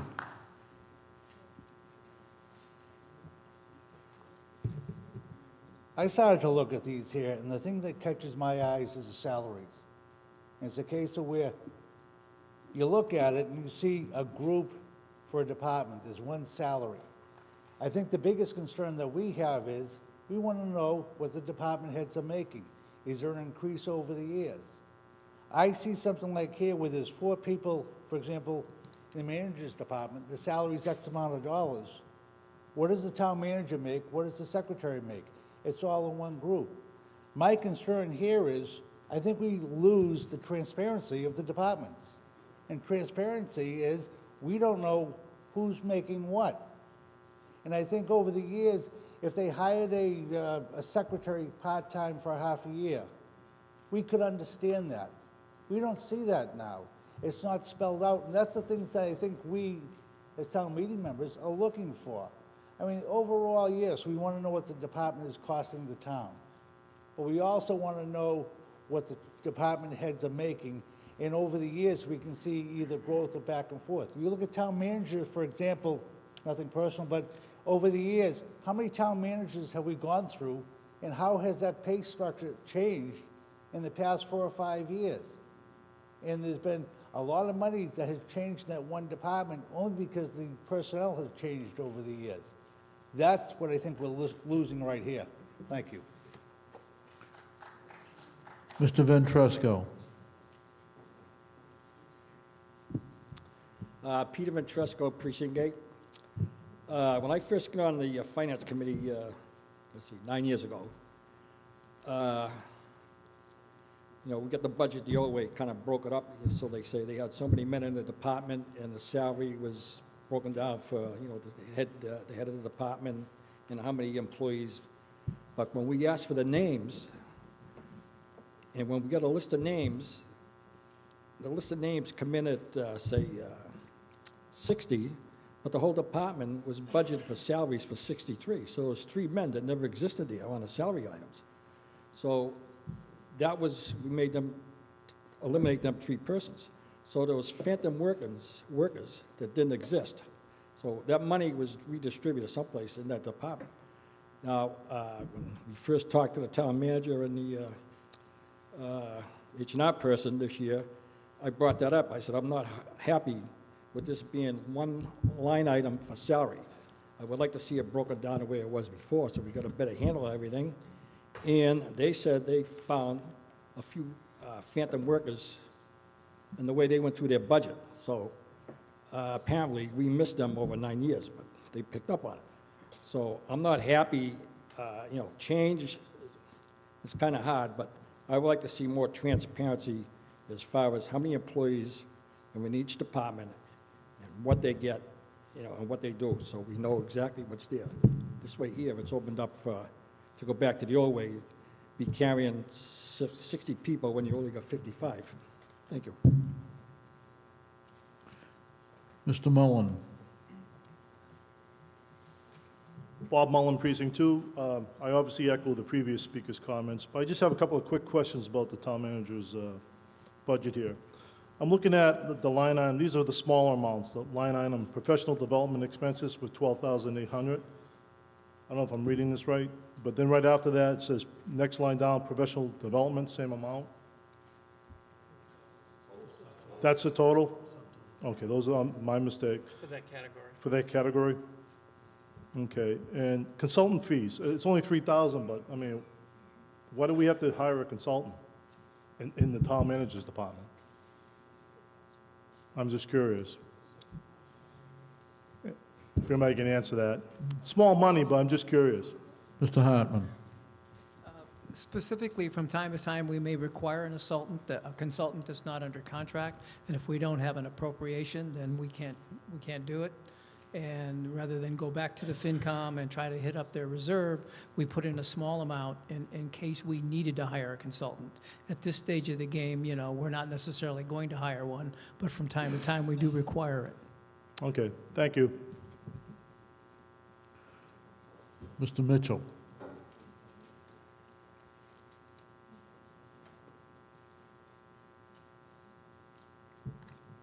Stephen Mitchell, Precinct 8 Finance Committee member. We were told that the subcommittee chair would be getting a breakdown of the salary. Now, I asked my subcommittee chair quite a few times, and I had some family issues. I wasn't able to make the meetings. But when he gave me the paperwork, said this is what we decided on, I said, did you get the numbers for the breakdown from the town meeting manager like we were told we were going to get? And he said no, so I never got any numbers. Mr. Coleman? Eric Coleman, Precinct 5. I just want to make sure I understand this correctly, and I think I do. What we vote on here for each of these departments is the bottom line. And if we don't like something in these line items and we say, oh, we want to reduce a bottom line by $1,000 because we don't like gasoline expenses or something, so we do that, but yet the town, that department can still spend the way they want as long as they don't exceed the bottom line. Mr. Moderator, is that correct? We're just voting the bottom line?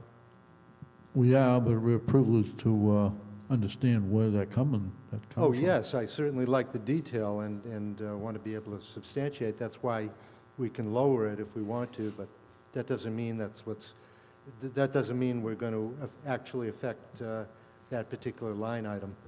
Thank you. Now, Mr. Cohen, I just want to remind that the 10-minute rule per article means that everybody else gets to speak first before somebody can come back for a second time. So, Mr. Cohen. Oh, you didn't?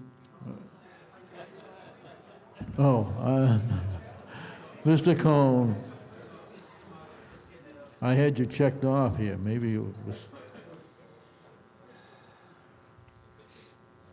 You know, Mr. Moderator, there should be in your thing for a hearing aid, and now we're going to have to buy you an alarm clock because you're going to sleep up there. On these budgets here, first of all, I'd like to say one thing about the Finance Committee. We're appointing the Finance Committee. Mr. Hanson appoints them, and every precinct puts the Finance Committee in to represent us. Remember that. Us. Not the Board of Selectmen, not the school committee. They represent us. And I've been on that great Finance Committee for many years, and I represent the town meeting. Private meetings, executive sessions, Saturday meetings don't represent us. It represents them. Remember that. And that's not the way the Finance Committee operated here. If you're going to change the budget, hold some seminars and explain what you're doing so we're coming here to understand. Because this stuff of side notes here, move to page 32, move to page 63, is a joke. I know they put in a lot of hours. Mr. Hill and I spoke about this. No one ever saw the budget. And I'm going to get this off my chest. When this budget, we have a town moderator here. And I never knew the work that this man has ever done. Maybe I'm ruled out of order. The thousands of hours that this man works that no one even knows. I ride by his place on 139 at 1 in the morning. There he is working. The amount of work to get this town meeting is unbelievable. I never knew it. I thought he came here I disagree with half his stuff. I love the guy personally, but I disagree with him on every other thing. But the hours this man works is unbelievable. And I think myself, and just my own personal opinion, they just paid no attention to him. He brought mail up to the town hall, people going through his mail. I think at this time you'll be out I of might be order. out of order, but I had to get this off my chest, folks. It's just ridiculous.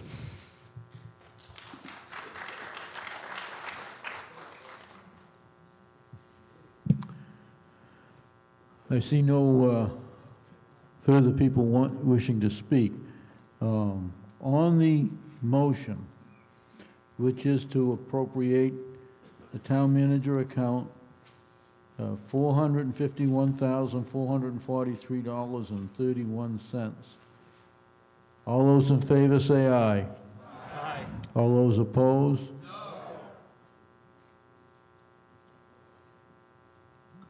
All right, you really want me to get a count? Okay. All those in favor, please rise, and the chairman will take a count.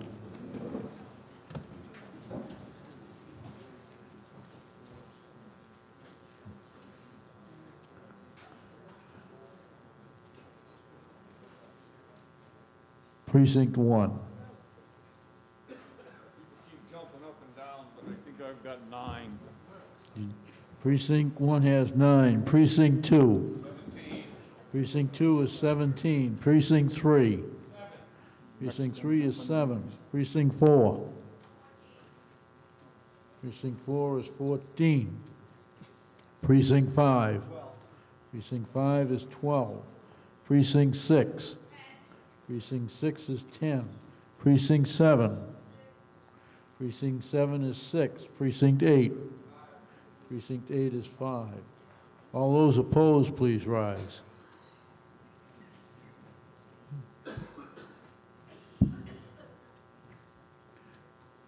Precinct 1.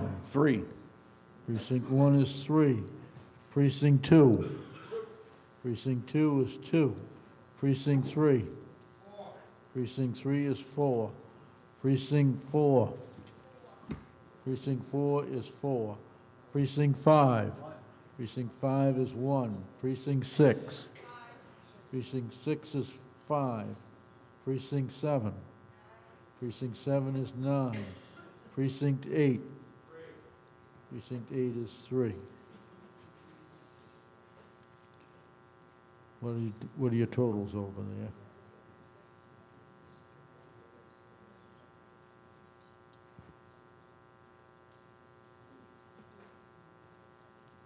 When you get this.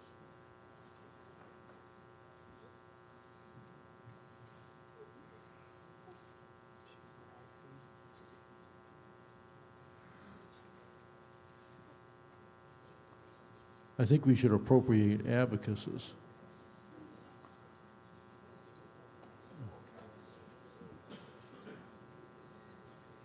Three, 12, 5,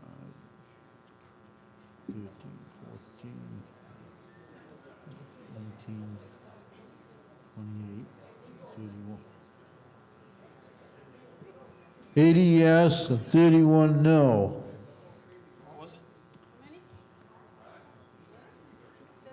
The motion carries. It was 80 yes, 31 no. The motion carries for the amount of $451,443.31 for the town manager's budget.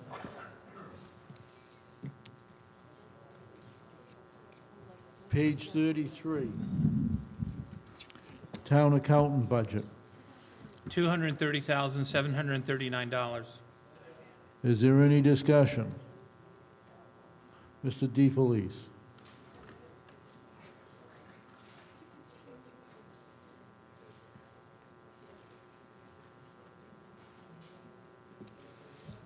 Through you, Mr. Moderator, I'd like the breakdown of the salaries.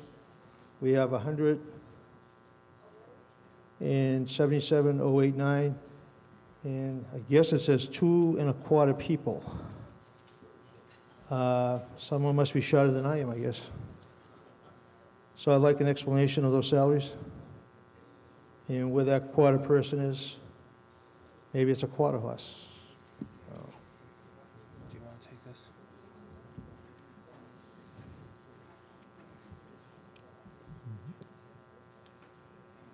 Do we have a breakdown? Right. So the .25 person is a part-time clerk. It generally comes out to 10 hours for .25. 10 hours per week? 10 hours per week? I'm sorry? Did you say 10 hours per week? Oh, a quarter of an FTE would be 10 hours, would represent 10 hours a week. So the town accountant is in that department at a full-time, and there is a computer operator that is a full-time, and is a part-time principal clerk. So does that mean we have a person that comes in and works 2 hours per day, 5 days a week?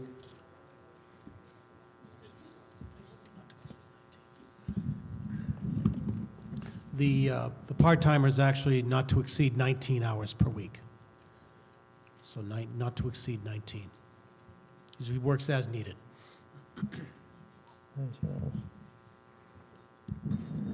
Thank you. It's Bill that works all those extra hours.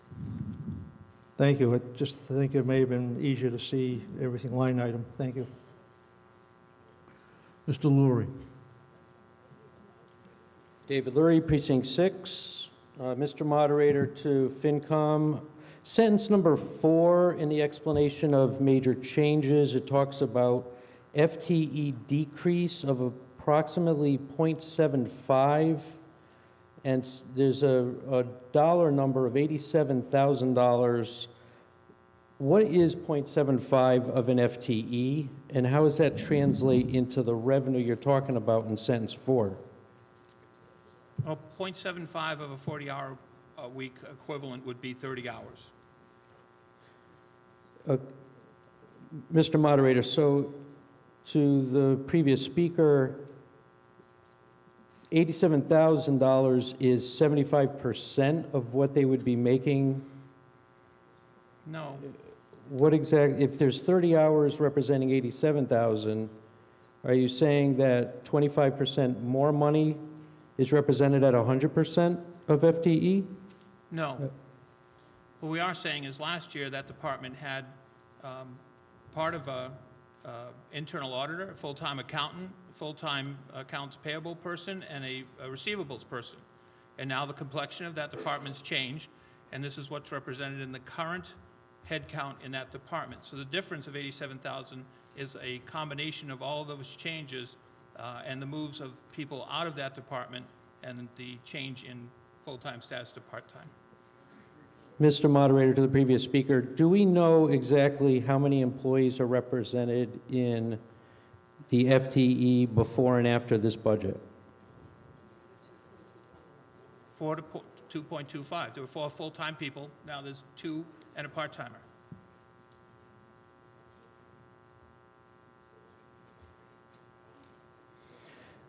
I just can't make heads or tails of how this is represented in the budget. I don't like the idea of representing how people are paid on this FTE basis. This is the reason why I'm going to vote no. Not to mention, the format of this, once again, is horrendous. We should be able to ask pointed questions about a line item about what somebody gets paid in this town. Otherwise, it's just us trying to understand the semantics behind what somebody chose to write down as the language representing what people, who people are and how much they make. It's too abstract. We shouldn't have to vote on abstractions when it comes to hard facts. This is unacceptable as far as I'm concerned, and I'm going to vote no. Mr. Crimmins. Thank you, Mr. Moderator. Barry Crimmins, Precinct 4. So I've heard several people get up on these last couple of budgets and voice their concerns about the way the format has been presented, most of which seems to relate to the salary items. So I'm going to ask the $64,000 question. Is there any reason why, through you, Mr. Moderator, that this information could not be provided to us for Wednesday night session so that we get or next week's session, whenever it can be made available to us, so that we see for the budget the particular salaries that are reflected in each of these budgets? I can't answer why or why not, but maybe somebody else can. I'm assuming somebody at the front table can, through you, Mr. Moderator.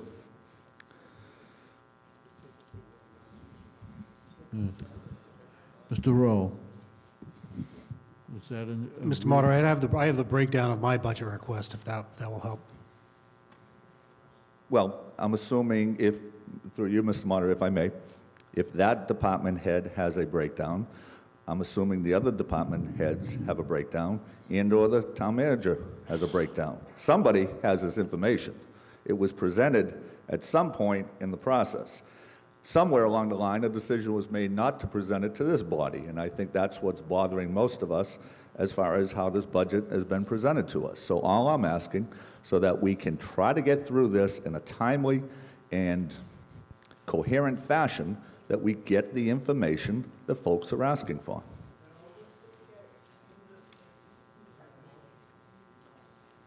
If I need to make that in the form of a motion, Mr. Moderator, through you, I will. And that motion is, keep it simple. That we get the backup information for the employee salary figures for the budget.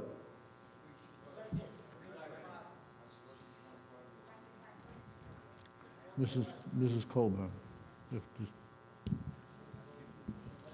I just want to be clear, we do not have that information. It was not presented to the Finance Committee. Well, somebody has it. Let me finish explaining. The budget was not built the way it has been built in the past. It just was not built that way. So because it was built from the ground up, zero up, it was just done in a different way. We did the best with what we have. We have pieces of it. We got different pieces of it, but we did not. I don't want anybody to think that the old budget format is really existing out there somewhere and we just chose not to give it to you. I just don't want anybody to have that mistaken perception. It was not presented to us that way. It was not a choice of let's not pass it along. We got pieces of it and we got sections of it and we put it together, and this was a compromise of the Finance Committee that we didn't think we could give what we received the way it was, so we added what we could to it, but we don't have the old format. I just don't want anyone to think that we're sitting on it and we just didn't pass it out. Okay, well, it's not to say that the budget team won't redo a budget, but we don't have it. It's not like we're sitting on it, we're just not giving it. Let me be clear, if I may, Mr. Moderator, through you. And I appreciate the previous speaker's comment. And I believe her when she says that the Finance Committee did not get that information, but I assume somebody at Town Hall knows what people are being paid as of July 1st. And that's basically the information, at least from this person's perspective, that I'm looking for.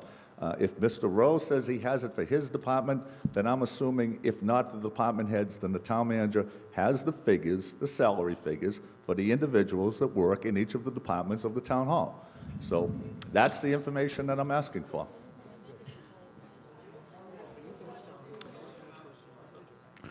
Now, did I hear a second on that motion? And there's a we'll come up and maybe... And let me be clear, I'm not asking that the budget be redone. I'm simply asking for the backup information on the salary items. Mr. Moderator, I believe the Finance Committee don't have the information, but they had the power to get the information by saying to them, we're not going to approve the budget. You represent us, remember that. Us, town meeting member, and the general public out there. We don't represent the town manager, period. And when he doesn't give you the information, we shouldn't be at a town meeting. We should be voting on articles which I'd like to make a motion that we stop this process on this, the town budget till we get our information and go on to articles. And if we don't get it, we will not adjourn this town meeting till we get it. The gentleman out there is 100% right. Go to page 63. You're asking questions, intelligent man, and we can't get answers, and it's not them. They try. If you don't get what you want, then we don't go to town meeting. July 1st comes, no one gets paid. We run this town meeting. Remember that. This is our meeting. And if you're not happy, please vote this article that we stop this budget process right now and go on to articles Wednesday night until we get our information. Amen.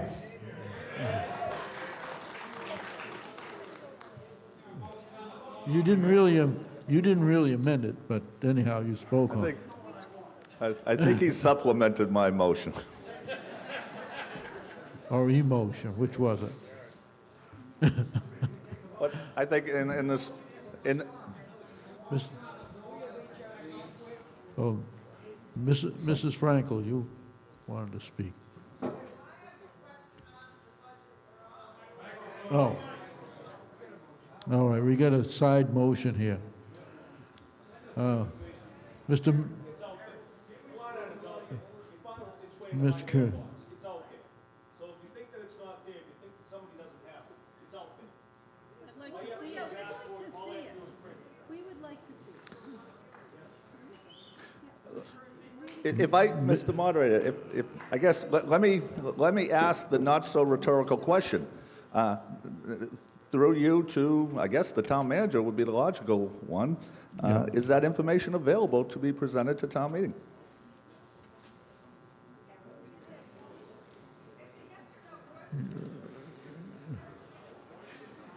He's looking to find a... Otherwise, I'll sit down. Maybe. Mr. Recupero, do you wish to... Ms. Walsh is a chairman, is a member of the Board of Selectmen. This doesn't match up to any known format that we've ever used before. That's the problem. Remember, But at this point, Cynthia Walsh. Walsh, Precinct 2. We have never gotten every single person's salary. We get a line item that says patrolmen or firefighters. So are you asking for every single employee of the town, and I'm assuming you mean the education department also, you want every single person's name and salary? Nope. No, we never get the names through you, Mr. Moderator. We have, in my 20-odd years of being a town meeting member, we have never received names. What we have received are positions. That's what I'm looking for. Positions with salaries. So it's a document that we never saw. Mr. Recupero, you want to comment? Thank you, Mr. Moderator, through you to your members and to the previous speaker. Sorry, Mr. Cohn. Town manager informs me we did give a list of positions, and I think we'd be prepared to provide this because it's only 3 pages, not that much copying. If this is insufficient, this is what the Finance Committee gave. I think this is all the information that you need. What we tried to do is detach personalities from positions. That was the whole point of this exercise, and I think that this accomplishes what you're looking for, which is itemizes positions, number of full-time employees, part-time employees, on down the line. But, however, I think that the Finance Committee in its diligent work, seeing this, approved with an informed decision.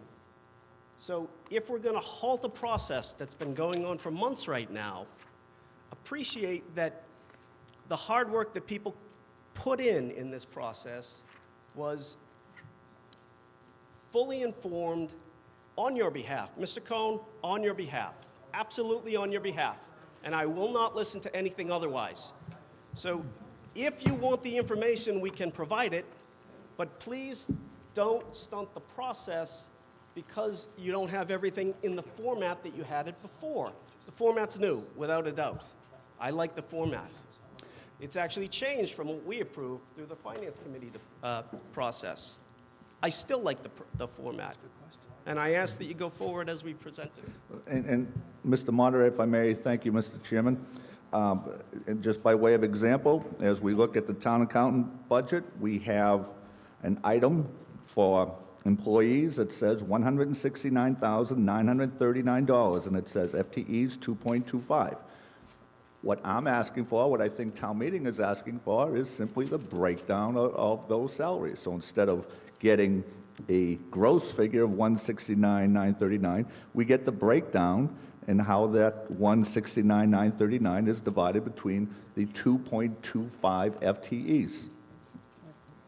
Not asking for the budget to be rewritten, not asking for the process to be redone, not asking for the baby to be thrown out with the bathwater, asking for the information. That means we can't start a new matter. That's all.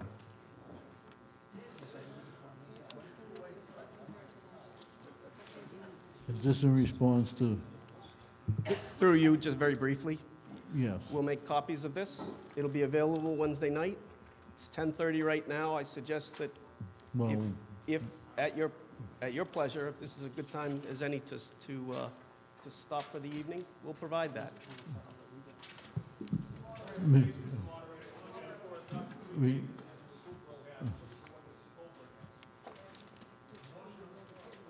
well, the motion on the floor is to provide this information, and there's been an agreement, an understanding from the chairman of the Board of Selectmen that this can be available. On those in favor of Mr. Crimmins' motion, yes. Is that for Wednesday night? For Wednesday night. Okay, thank you. We have a couple people, before, you're not to interrupt the speaker to adjourn. Mr. Murphy, do you, we still have this motion is still on the floor.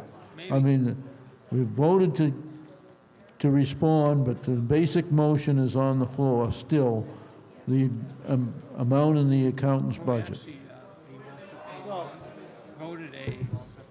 Shouldn't you be taking the vote on that then, or do I speak, or? Right now, you're privileged to still speak on the main motion. Okay, on the main motion, the question is being asked. The question is being asked as far as getting salaries. We have a town manager. We also have an HR director. It's their job to provide us with the information we're looking for, so we can make a decision here. Thank you.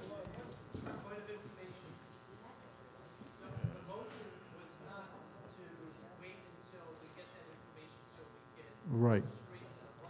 We're asking,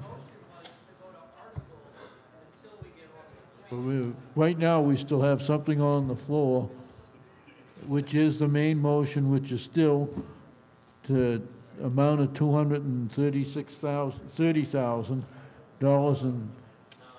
and $230,739 for the town accountant's budget. Now, Mr.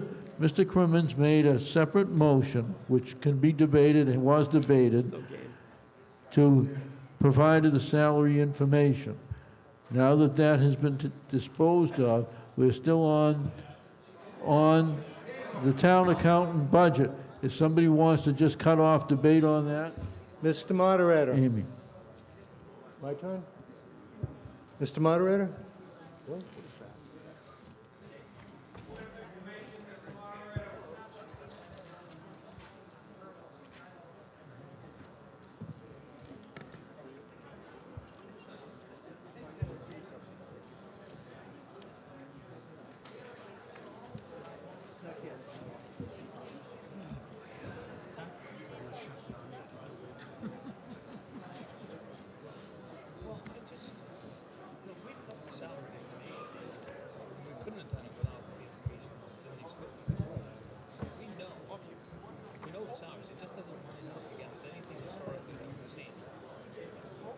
Mr. Coleman. Eric Coleman, Precinct 5. We're going to,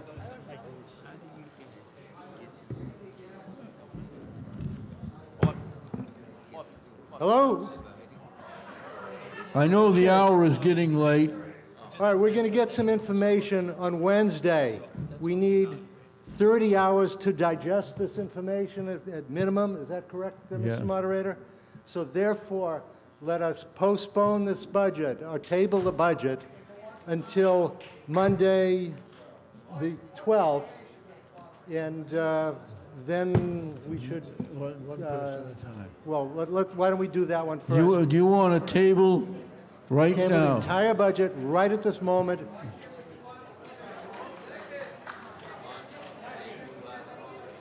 On the motion Yeah, to no, table, right.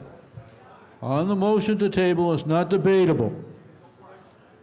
That is to stop any further discussion on where we are with the town accountant budget. This is where we'll stop. We'll table it. And when we come back, it'll be brought up back on the table again. When do you want this table to? Monday. Till Monday. Do we have anything on the first thing? The 12th. Do we have anything first thing in the meeting? Well, we got about 3 things, but you want a table to the 12th. Yeah, at your discretion as far as when in the meeting. Yeah, when it makes sense. Yeah, Okay. yeah. We'll do article, Well, we'll we can, continue with the meeting yeah, on we can Wednesday. continue with other business. Another business.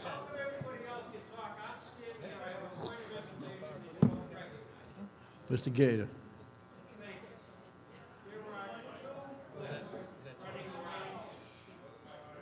Please go to the mic. It's not the worst of ideas.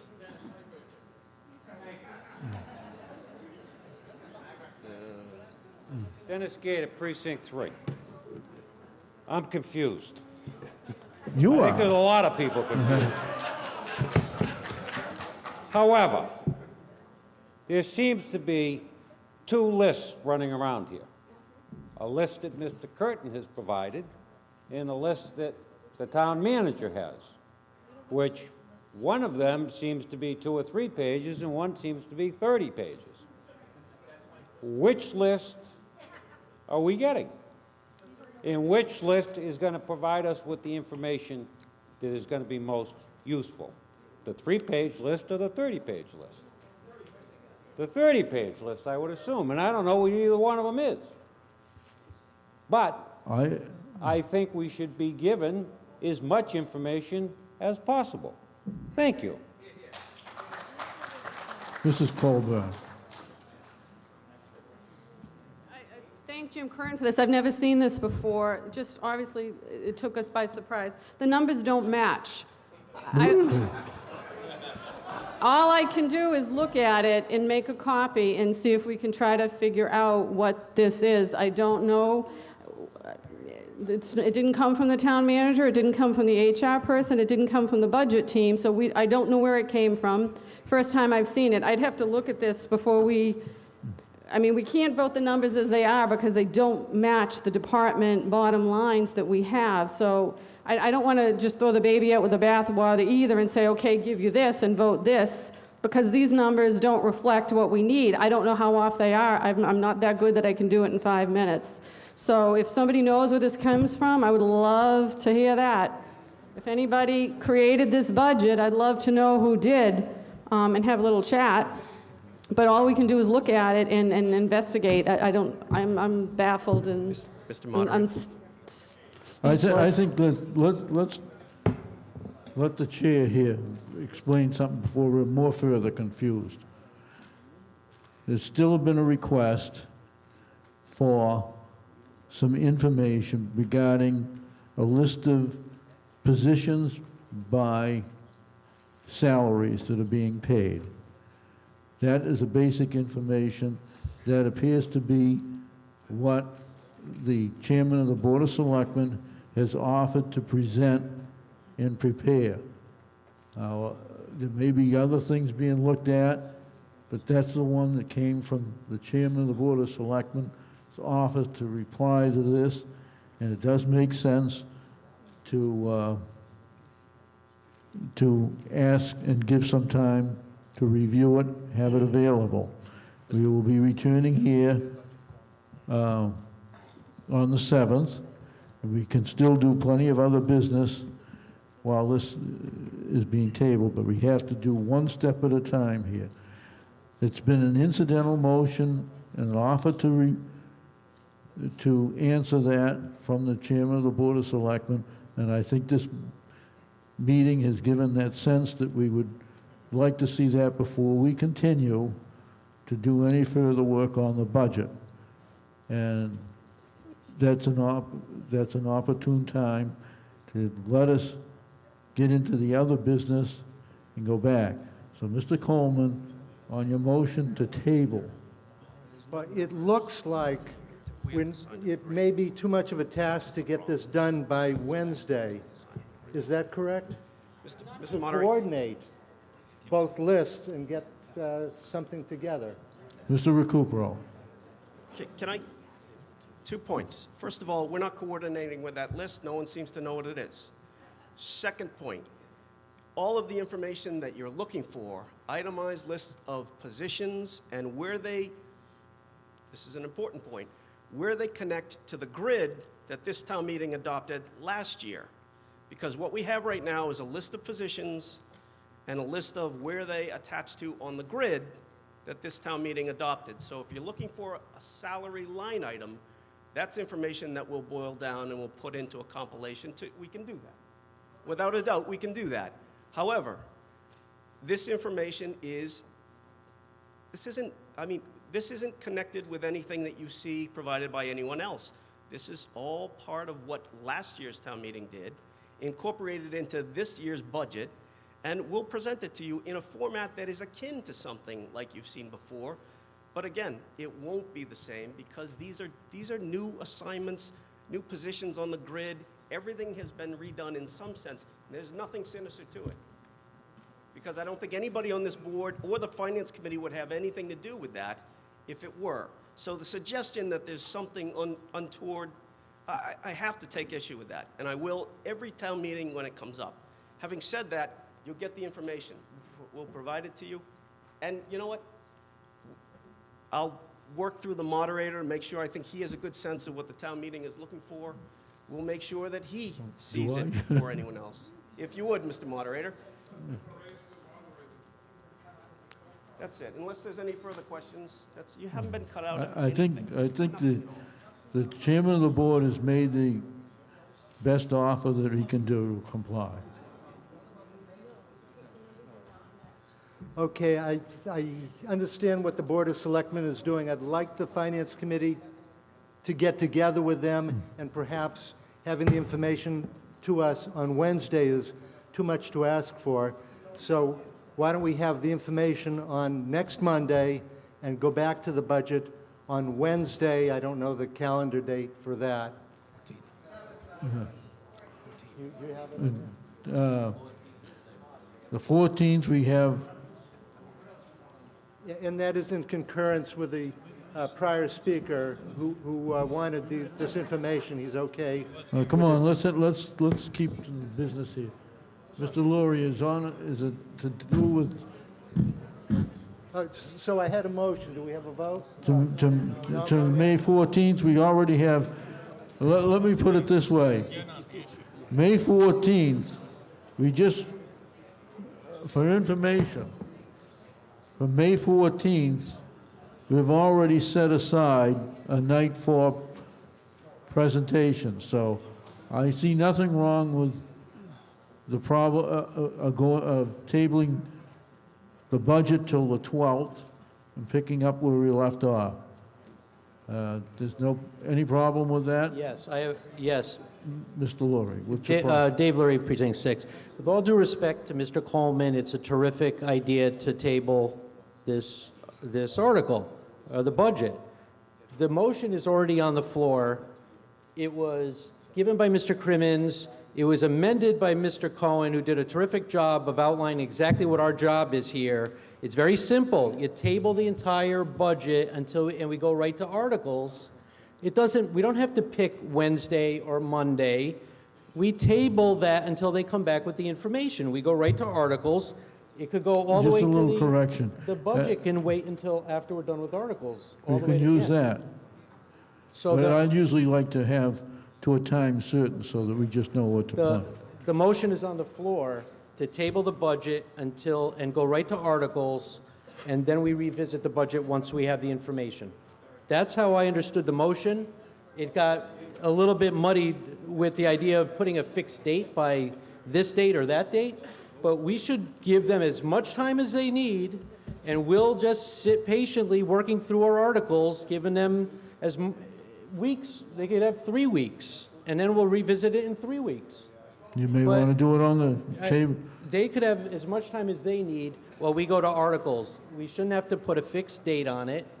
We should make sure we have the information as we want it. That's the motion on the floor. Now we're changing the motion when there's already a motion that was seconded. If I understand correctly, I heard more than 1 second on the floor. That's how I Mr. understand it. Coleman, as a point of privilege, you have made the motion to table. The motion was already... Barry's motion is all taken care of. Mr. Coleman. Then if I may, Mr. Moderator, I do not want it at a point certain. After we get the information, when the Finance Committee coordinates with the selectmen, then the meeting after that, that's not bogged down with other articles that we've rescheduled, we'll take it at that time. I'm sorry, that's... Okay, take it at the best opportune, at the proper time. So we'll just table until somebody's ready to take it off the table. All right? All those in favor of tabling the budget? Tabled. Period. Move to Next go home. motion. Adjourn. Wednesday night, Yeah. 7:30 sharp. The table? Where does it say we have on 2/3 vote to table?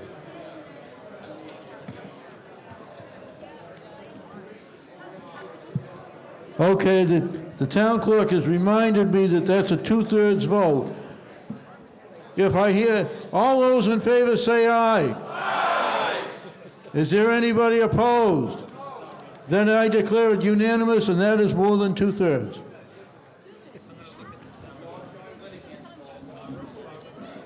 See you Wednesday.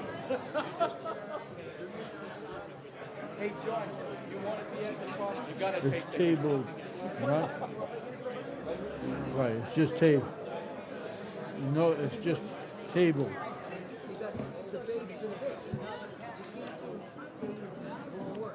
Then they're gonna wonder why this was a zero, why did it go up 40,000? They were